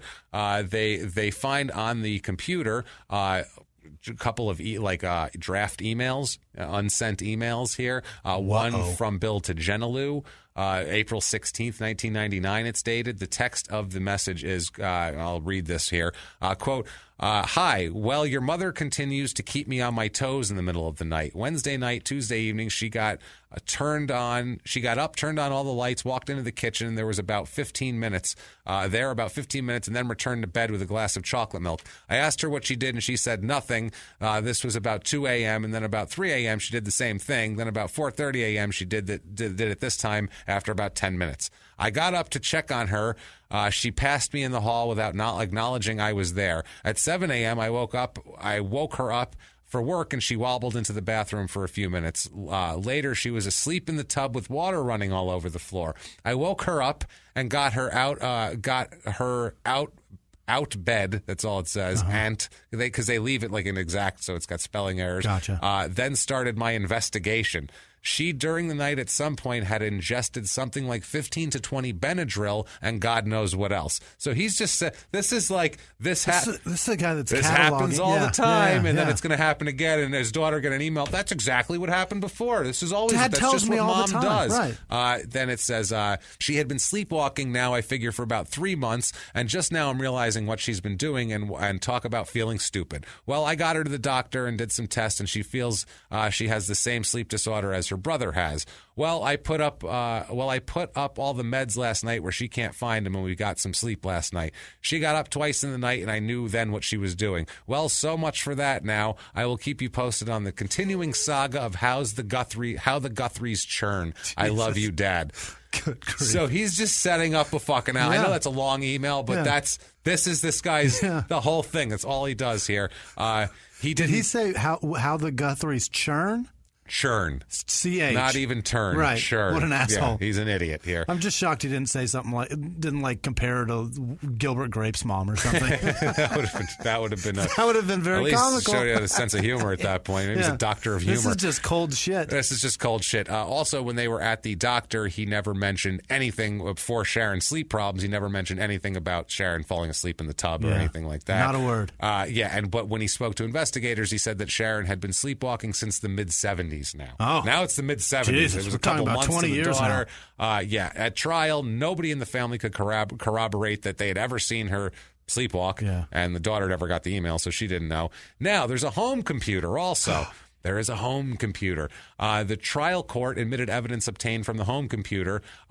This wasn't taken in July 99. They originally executed a search warrant on his house, but for some reason didn't take the home computer. Yeah. I don't know if it's back then. It just wasn't, I don't know, small town South Dakota. They knew to take computers. I don't know what it is here. But what they did is they took it later on, but it was after the search warrant had expired. Yeah. Now they're going to argue that that's okay because of several factors that make it fine. Also, they had the state offers videotape testimony from the executive Presbyterian there, William Davis. That's my favorite title of all time. Executive Presbyterian. I want to have Is it an executive presbyter? It's presbyter, but I'm calling him the executive Presbyterian because that's my favorite thing in the world. Over and explain it. I like it. He testified about conversations, this William Davis, that he had with Bill before and after Sharon's death. He tried to invoke the clergy privilege. Then they said, okay, fine. But explain that to me. The clergy privilege, it's like a doctor or a lawyer. So he doesn't privilege. have to say? He does it. Well, they're saying There's it's the clergy parishioner privilege anonymous? is super thin, though. What the fuck? He thinks it's just blanket, but as we find out later, it's really specific in the state of Minnesota. Really, God, I've read a lot of legal shit on this for this case. No wonder why I haven't slept. But this part's fascinating. They're very specific about it as it pertains to. It has to be like in a spiritual guidance manner. Okay. It can't be like, hey, I killed my wife and I don't know what to do and blah, blah, blah. They're not your fucking, that's not how it works. Lawyer. They're not your lawyer. Right. Exactly. So anything that has to do with shit like that. And also, too, if the guy... You killed your wife, say 7 Hail Marys, and I'm going to call the police. I got to go. Yeah, see you later. That's right. And if the executive Presbyterian here decides to tell someone else, then he's waived the privilege because he's telling a third party. Right. So that's what they're doing at that point. That's fascinating. It's pretty interesting here. He tells that, William Davis was his executive Presbyterian there, and he was his pastor in Nebraska, and Davis is a pastor to pastors. He explains the whole thing. So he's trying to claim like HIPAA laws, like those things? Pretty much. He's trying to claim privilege. Yeah. He's trying to claim privilege like it's a lawyer or a psychiatrist or something. It's wild here. He's trying to say, Bill is trying to say that these were protected conversations because he's my pastor, right? And he's was the church superior, and the state's like, no, you haven't worked for that guy for 3 fucking years. Yeah. You hardly ever talked to him. You didn't reasonably believe that he was still your minister. Right. Like, you don't even live there, and they said you talked to him like twice since you've been in You're just telling South a friend. Dakota. You're just telling a guy who you think won't judge you because he's a fucking pastor and he knows you. Bill only spoke to this executive Presbyterian once during the first year he was in Wolsey. So God, it makes me laugh so much. Executive Presbyterian. And the executive Presbyterian was informed of Sharon's death from another source. Not like Bill called him. Really? To be like, oh my God, my wife died. The executive Presbyterian had to call Bill to offer his condolences. Wow. And during the conversation, Bill told him the circumstances surrounding the death and all that sort of thing. Okay. And so that's what they're saying is privileged. Also, the daughter, Suzanne, in June, along with her husband, went to the sheriff's department and said that she wanted to get the truth out, and she'll record a conversation with her father and try to get it out of him. She doesn't give a fuck. She didn't know whether her father had contacted an attorney yet or anything like that. So she talks to her father with a hidden tape recorder. Yes. And tries to get answers in July of 1999. She broaches the subject of suicide. He really didn't do anything. She said he appeared nervous. He wouldn't make eye contact with her. 2 days later, though, he comes to her workplace, and he tells his daughter Suzanne that the night before Sharon died, Bill told her that he was having an affair and he's going to divorce her. And he says Bill tells his daughter that Sharon responded with an anxiety attack and said that he, quote, suspicioned her death was a suicide. Mm-hmm. Suspicioned. Yeah. He suspicioned it. He's a dipshit. Yeah, he's a dipshit. He suspicioned it. I got suspicions on it. Oh, that's actual words. Never mind. That's a proper way to use it. Which is ridiculous because Suzanne had talked to her mother that night at 10 o'clock, and she was totally fine. She asked about a glue pot she left at church, and Sharon said that she'd bring the glue pot over the next morning. And so Suzanne said she detected no stress or emotional duress in her mother's voice. She suspicioned nothing? It was she suspicioned nothing. And also, too, they tried to say, well, you did that. You tried to go around the attorney thing because he didn't want to, because he said, I don't want to talk to the cops without an attorney. Yeah. They said you tried to go around it, but it turns out he didn't even have an attorney yet. So he wasn't going around shit. He just was lazy, and then he talked to his daughter. So he's a fucking idiot, this guy. He's a dipshit. After the prosecution rests, it gets interesting. This is when it gets interesting, okay? He whips out a suicide note at this point in the middle of the fucking court. Now he found it? In the middle of... No, he's had it. Yeah. He said he gave it to his attorneys in mid-June. Oh. Mid-June, but despite the fact that there's discovery on both sides and you have to show each other, counsel did not disclose the note because, as he explained to the judge, that quote, it had been given to him, quote, in confidence, and he was not authorized to release it until yesterday. You're a fucking lawyer. Your job is to follow the rules of the court. If that guy doesn't want that shit in discovery, he doesn't want it as evidence. Right. Ball it up and throw it the fuck out. He said it could be either it could be for guilt or for innocence. We don't know what the fuck it is here, basically. He said it didn't occur to the counsel said it didn't occur to him to have the note examined for fingerprints.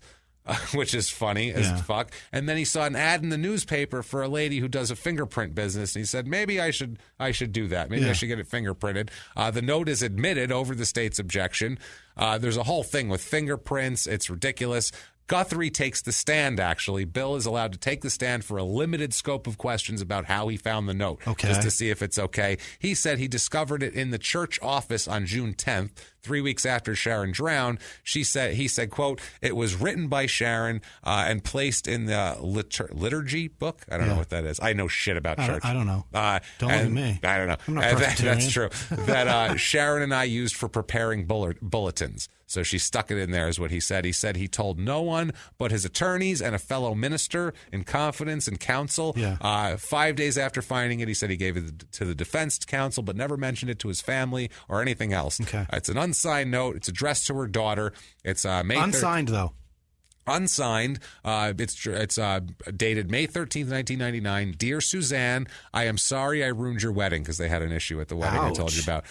Your dad told me about your concerns of my interfering in Jenna Lou's and the possibility I might ruin hers. I won't be there, so put your mind at ease. You will understand after the wedding is done. I love you all, Mom. Wow. That's what she says. So that's also doesn't seem like a real... That's a fucked thing to say. Yeah. That's a terrible way to... I won't be there. That's not how you write a suicide note when you're depressed. No, like, exactly. That's not the wording of somebody that's a weird hurt. fuck you. It's so strange. That's written by somebody that doesn't understand depression. That's what that is. Yeah, that's a guy who's like, maybe that'll buy it. That's the whole thing. That sounds like something somebody depressed would say. No, it's so ridiculous here. They also, there's a ton of things with the home computer. They argue over that back and forth. They find other suicide notes on there. Yeah. They find a document with what they call conspicuous similarities to the note Guthrie gave his attorney. Yeah. This document had been created and modified on August 7th, 1999, which is way later. And also on this particular thing, that note was dated May 13th, just like the other one. So it's not looking good here. Not looking good. There's different words in there. You say, I love you, Mom, and not I love you all, Mom. Things like that. There's little differences in the whole thing. Suicide isn't spiteful, just so that people know. That's not for what the it's most part. No, it's not meant to hurt somebody else. Sometimes it is. I mean, it can be. Not this lady. Not like this. No. He insisted he didn't create it. They asked him about it, and he said, quote, I probably did, but I don't remember. I don't know. He doesn't even remember anything about it. He said, I know the one I found on June 10th, which is ridiculous. Somehow it was edited 2 months later. Yeah, exactly. Now, the attorney says, no, this came way before August 7th, the one I got it quite a while before July 26th, he says, so before the trial started. One of the lines in this note said, quote, I'm upset that you have had an affair and not come clean with me. I have thought of ending my life, and you would have to face up to it. Believe me, I known how to do it. So he's like trying out new material. Yeah. He's like a fucking open micer right now. He's like, let me try that. This one needs work. I don't know. I like the other one with I love you all. What about let's bring the daughter's wedding into this. That's a better deal here. Don't worry, I won't be there. That sounds good. That sounds foreshadowing. Foreshadowing. We got to set up the callback. Good God. So set up the callback. So through all of this, after everything, 2 weeks of trial, the jury deliberates. The trial's over. We've got tons of evidence as we've gone over here. The trial, they deliberate for 5 hours. Wow. Only. 5 hours, which is not a long time. Yeah. Not a long time. They find him guilty of murder in the first degree. I would say so. First degree murder. Based on that event. Definitely. Evidence, sure. The judge asks him at sentencing, Mr. Guthrie, do you have anything to say? He said, no, Your Honor. So they said, okay, well, life in prison without the possibility of parole. Whoa. Take a fucking hike, mister. You could have at least said sorry, dickhead. You could have said anything. Yeah. You could have said, I wish this wouldn't have happened. I loved my wife. You could have said anything rather than no, Your Honor. Either way, he was getting life without parole. But the maximum here is life. I mean, it's first degree. You're going to prison forever. Yeah, you're fucked. You're going out here. He appeals, obviously. Yeah. Appeals on 6 different counts. It's whether the expert testimony was properly allowed, the suicidologist, like we said. Right. There was a motion that he thought should have been carried through that wasn't. He wanted to suppress evidence that wasn't suppressed. the fingerprint evidence that was inconclusive anyway. He's talking about that on the note. Whether the clergy privilege thing, he's saying communications are privileged, and also to the court, the tape recorded conversations, again, that had no real value he's either way. He's swinging for the fences with nothing. Everything that he thinks they did wrong and improperly, he's putting out there, but none of them matter to the case. And that's one of the things in the appeal. It's not enough that you just got, you got a thing against you that shouldn't have gone against you. That's not enough. It has to matter to the outcome. Right. That's what it is. So he's essentially in a Major League Baseball game. Just gonna say they're pitching 100-mile-an-hour fastballs, and what's he batting with? A fucking wiffle ball bat. Not even that. He's saying there was a ball erroneously called a ball instead of a strike in the third inning, and the game was 14-2, and it's like that doesn't fucking matter. The game was 14-2. There was 2 outs in that inning. It was over. It doesn't matter. But he's like, that should have been a strikeout. That's what he's doing. And in the appeal, that with the expert witness, they said that that basically the jury would have been the same whether he was there or not. Right. The other evidence was the main part. He wasn't the determining factor. It's a fact you're not wet. No. She's dead.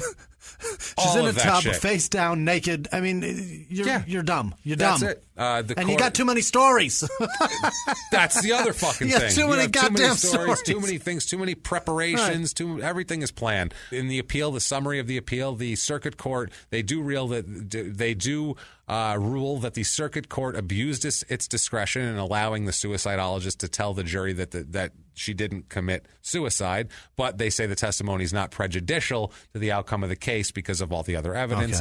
Okay. The court did not err in finding that the methodology of the suicidologist was sufficiently reliable, just that they shouldn't have let him say anything at all, or shouldn't have let him make a conclusion. Right. His motion thing, they dismissed that. They say that they did not erroneously not suppress the computer that they found. They said that should have been let in. Sure.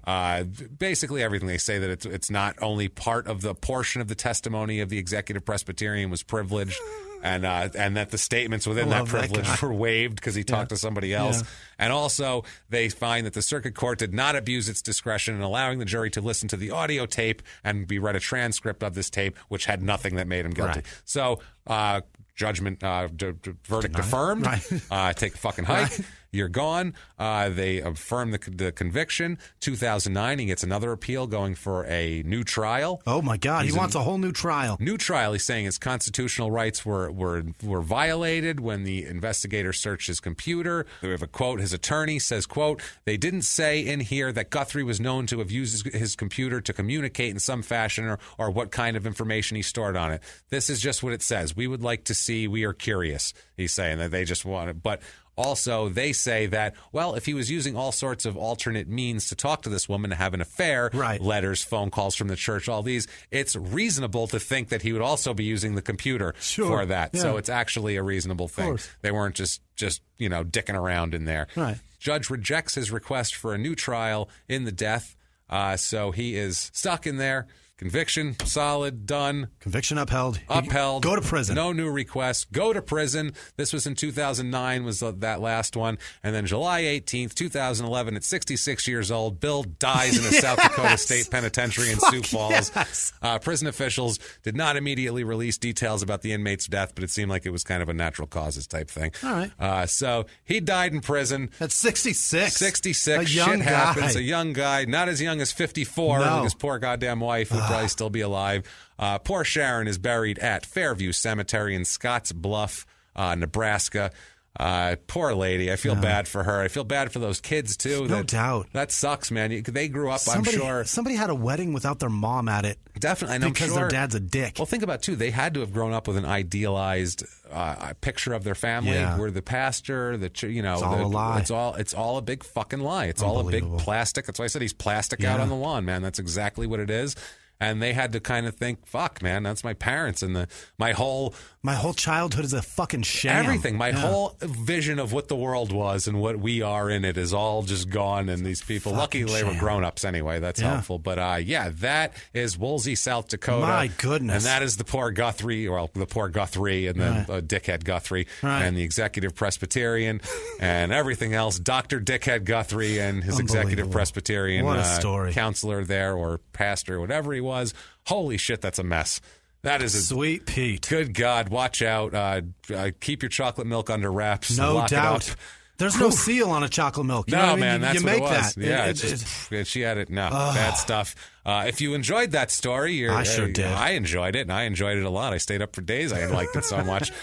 Please, what you can do to help us out and tell us that, you can get on iTunes. You can give us 5 stars, and it would make us the happiest 2 fellas on the face of the earth. For real. And if you want to make us even happier than that and make us just excited and God, beyond the moon grateful, you can go to patreon.com/crimeinsports and you can make a donation there. Also, you can go to PayPal and use our email address, which is crimeinsports@gmail.com, and you can make a one-time donation. And honestly, we can't tell you how appreciated that is, because like we said, we're getting turned over and shaken out, and you guys are making it so you guys are saving the day. You're saving the day. I got Thank 5 you guys. pages of producers today. 5. I don't know what else to tell you guys about that. Bananas. It's just so amazing. Thank you guys so much. If you want to get a hold of us, you can do so on Twitter @MurderSmall, Facebook.com/SmallTownPod, or crimeinsports@gmail.com, like we said. And here are some people who have donated this week. It's a long list, and we've taken to calling them our producers, basically. This is like the credits for our show. People that really get it done. Because they make the show actually possible. Jimmy, hit us with that list, would you, brother? We have Laura Sanford,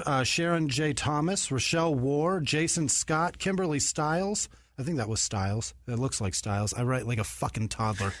Jesus. Alyssa Parrish, Katie Turner, Mo Zeigert, Julie Sackett, Kathleen Thill, or Till. I can't tell which that is. I don't know. Steph upped her donation. Callie French. Kev, the Quant Man Kevins. That's a fucking interesting name. Damn. This one. AOEDE. How do you pronounce that? Aode? Ayod? Yod? Ayod? I guarantee you, whatever idea. language that is, I guarantee it's a beautiful name, and I'm fucking sure ruining it's wonderful. it. Yeah. I'm sure it's beautiful, but we don't know. Rachel Powers, Laura Sinclair, Jessica Anna Cohn, or Anna Sony. It looks maybe Italian. I know, and I haven't seen it to right. know. And I think it's Anna Cohn. I'm probably wrong. Laura Chanosky or Chanosky.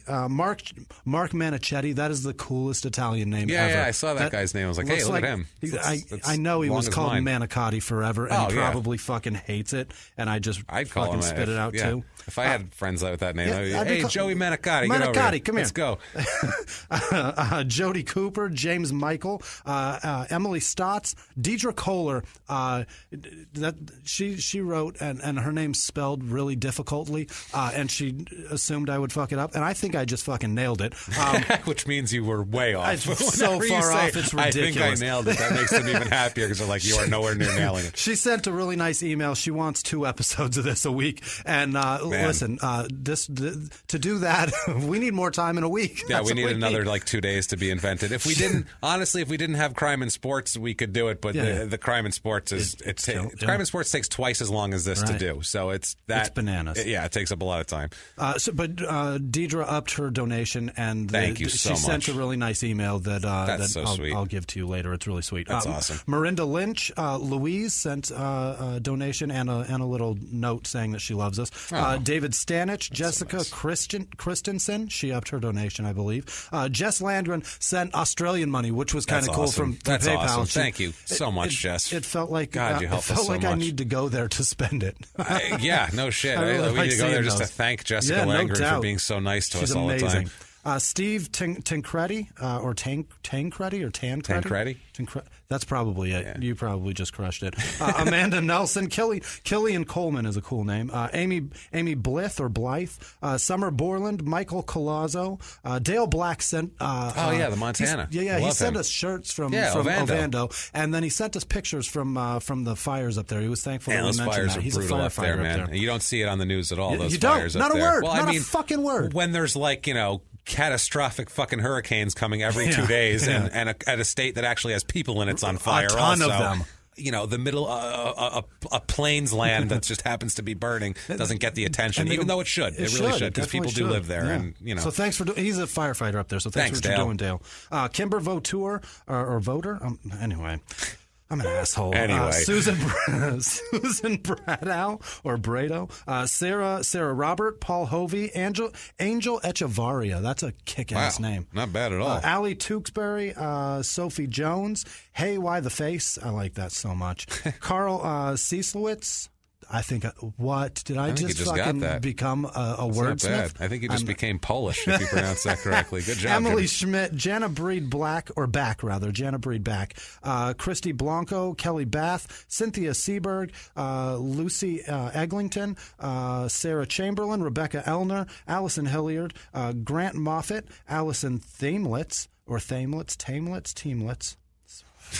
I think one of those has to be close. One of those is definitely Allison. Lisa Velasquez sent a donation. Then she sent a really nice email that I'm going to show to you as well. It was incredibly That's so cool. just. She loves the shows. That's basically great to hear. It really is. Dario Moya, Madeline Sneed, Taj Mahali. That is the coolest fucking name ever. That's a legit name. Taj, it's great. That's a dope name. Yeah. Samantha Heskett, Amy Lowe, Annette Wright, Sarah Gilbo, Wanima Van. You're brutalizing this one. Van Zant, Caston Johnson, Megan Strapik. Oh, yeah, we know how do I spell It's Strapik, I think. It's Strapik. Yeah. I think. No, she's cool. I think we're both wrong. Yeah. yeah. Phoebe Miller. We love you, though, Megan. Thank you. Phoebe Miller, who started the Small Town Murder podcast fan club on Facebook. Yeah, that's cool. She writes a blog in the totally UK. Cool, Thanks, man. Thank Phoebe. you. She sent UK money, whatever that money is. Great. Pounds. Is it loonies? Jimmy, Pounds. pounds. That's right. It's so obvious. It's so Everybody obvious. knows that except for me. They've been around forever. Forever. Daniel Mertz, Robin Joyner, Jill Crosby, Carolyn Jackson, Kat Power got a job. Congratulations, asshole. Good for you, Kat. Gregory Becker, Christy Ann Costaldi is a sweetheart. She's the best, too. She sends... It's so dark. Her and Jessica should give a huge hug together. For Thank real. you guys. Sarah Toe, Maggie Eichhorn, Ryan. Was that Ryan? It is Ryan. Growley. William McClellan. He's Bill McClellan over in the UK. Yeah. He just got married, too. And he loves his wife. Man. He wanted me to tell everybody that he loves his wife. I don't know why. You tell her. You don't know why we don't need to you want to tell her? Or you don't know why I don't know why he wants us to tell her. Oh, okay, yeah. You tell her. That's your job. Yeah, that's true. Give her a kiss. Look her in the eye right now and tell her you love her. And don't go buy sleeping pills. And leave her the fuck alone. Leave the restaurant alone and just hug her. do that. Love her. Don't tell her she's fat or you're going to take her on a cruise or anything like that. Sarah Robert, Stacy Jones, Melissa Hoover, Andrew Wigan. This name, you've got to forgive me. Coco Gonza Kajega. Oh, wow. That's a good name. I'm sure I'm wrong. It's a solid name. But it's so many Ks. It's brutal. John Houle, Carly Myers, Shannon Adcock, Phil Monahan, Kathleen Thill again because she sent 2 donations. Oh, wow. And then Amy Johnson and Gail Hogston. I think I'm fucking through. That is good stuff you guys, right there. Thank you guys so much for coming through. There's so many of you being so kind to us, and we can't do it without you. So thank you so much. You're running the show, guys. Thank you, guys. You keep us going. You keep us being able to do the show. Thank you, guys. And what if one of these fine people wanted to just talk to one of us? Say you. They can find me. They find you. They can find me at Whisman Sucks, WHISMAN Sucks on Twitter, Instagram, and Snapchat. Follow along, play along, comment. Let me know what you're doing. I love it. And I am at Jimmy P is funny, or if you want to friend me on Facebook, that sort of thing, copy and paste my last name from the show description because you will fuck it up. But besides that, guys, we've had so much fun this week. This has been crazy. Horrible story. Yeah. Lots of fun. Thank you guys for so much for everything. We hope you enjoyed the longer episode. We were just trying to give you guys a little bit extra, a little bit of something. We can't give you 2 episodes a week, but we can try to give you a long one. But that's it for now. Until next week, guys, it's been our pleasure. Bye.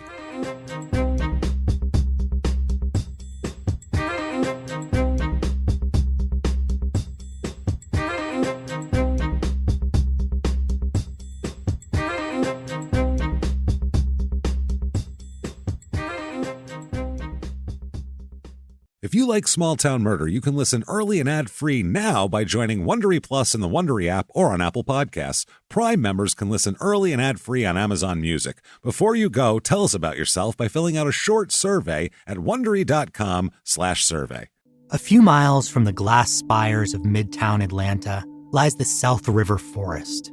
In 2021 and 2022, the woods became a home to activists from all over the country who gathered to stop the nearby construction of a massive new police training facility, nicknamed Cop City.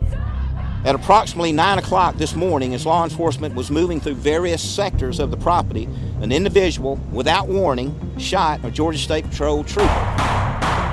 This is We Came to the Forest, a story about resistance. The abolitionist mission isn't done until every prison is empty and shut down. Love and fellowship. It was probably the happiest I've ever been in my life. And the lengths we'll go to protect the things we hold closest to our hearts. Follow We Came to the Forest on the Wondery app or wherever you get your podcasts. You can binge all episodes of We Came to the Forest early and ad-free right now by joining Wondery Plus.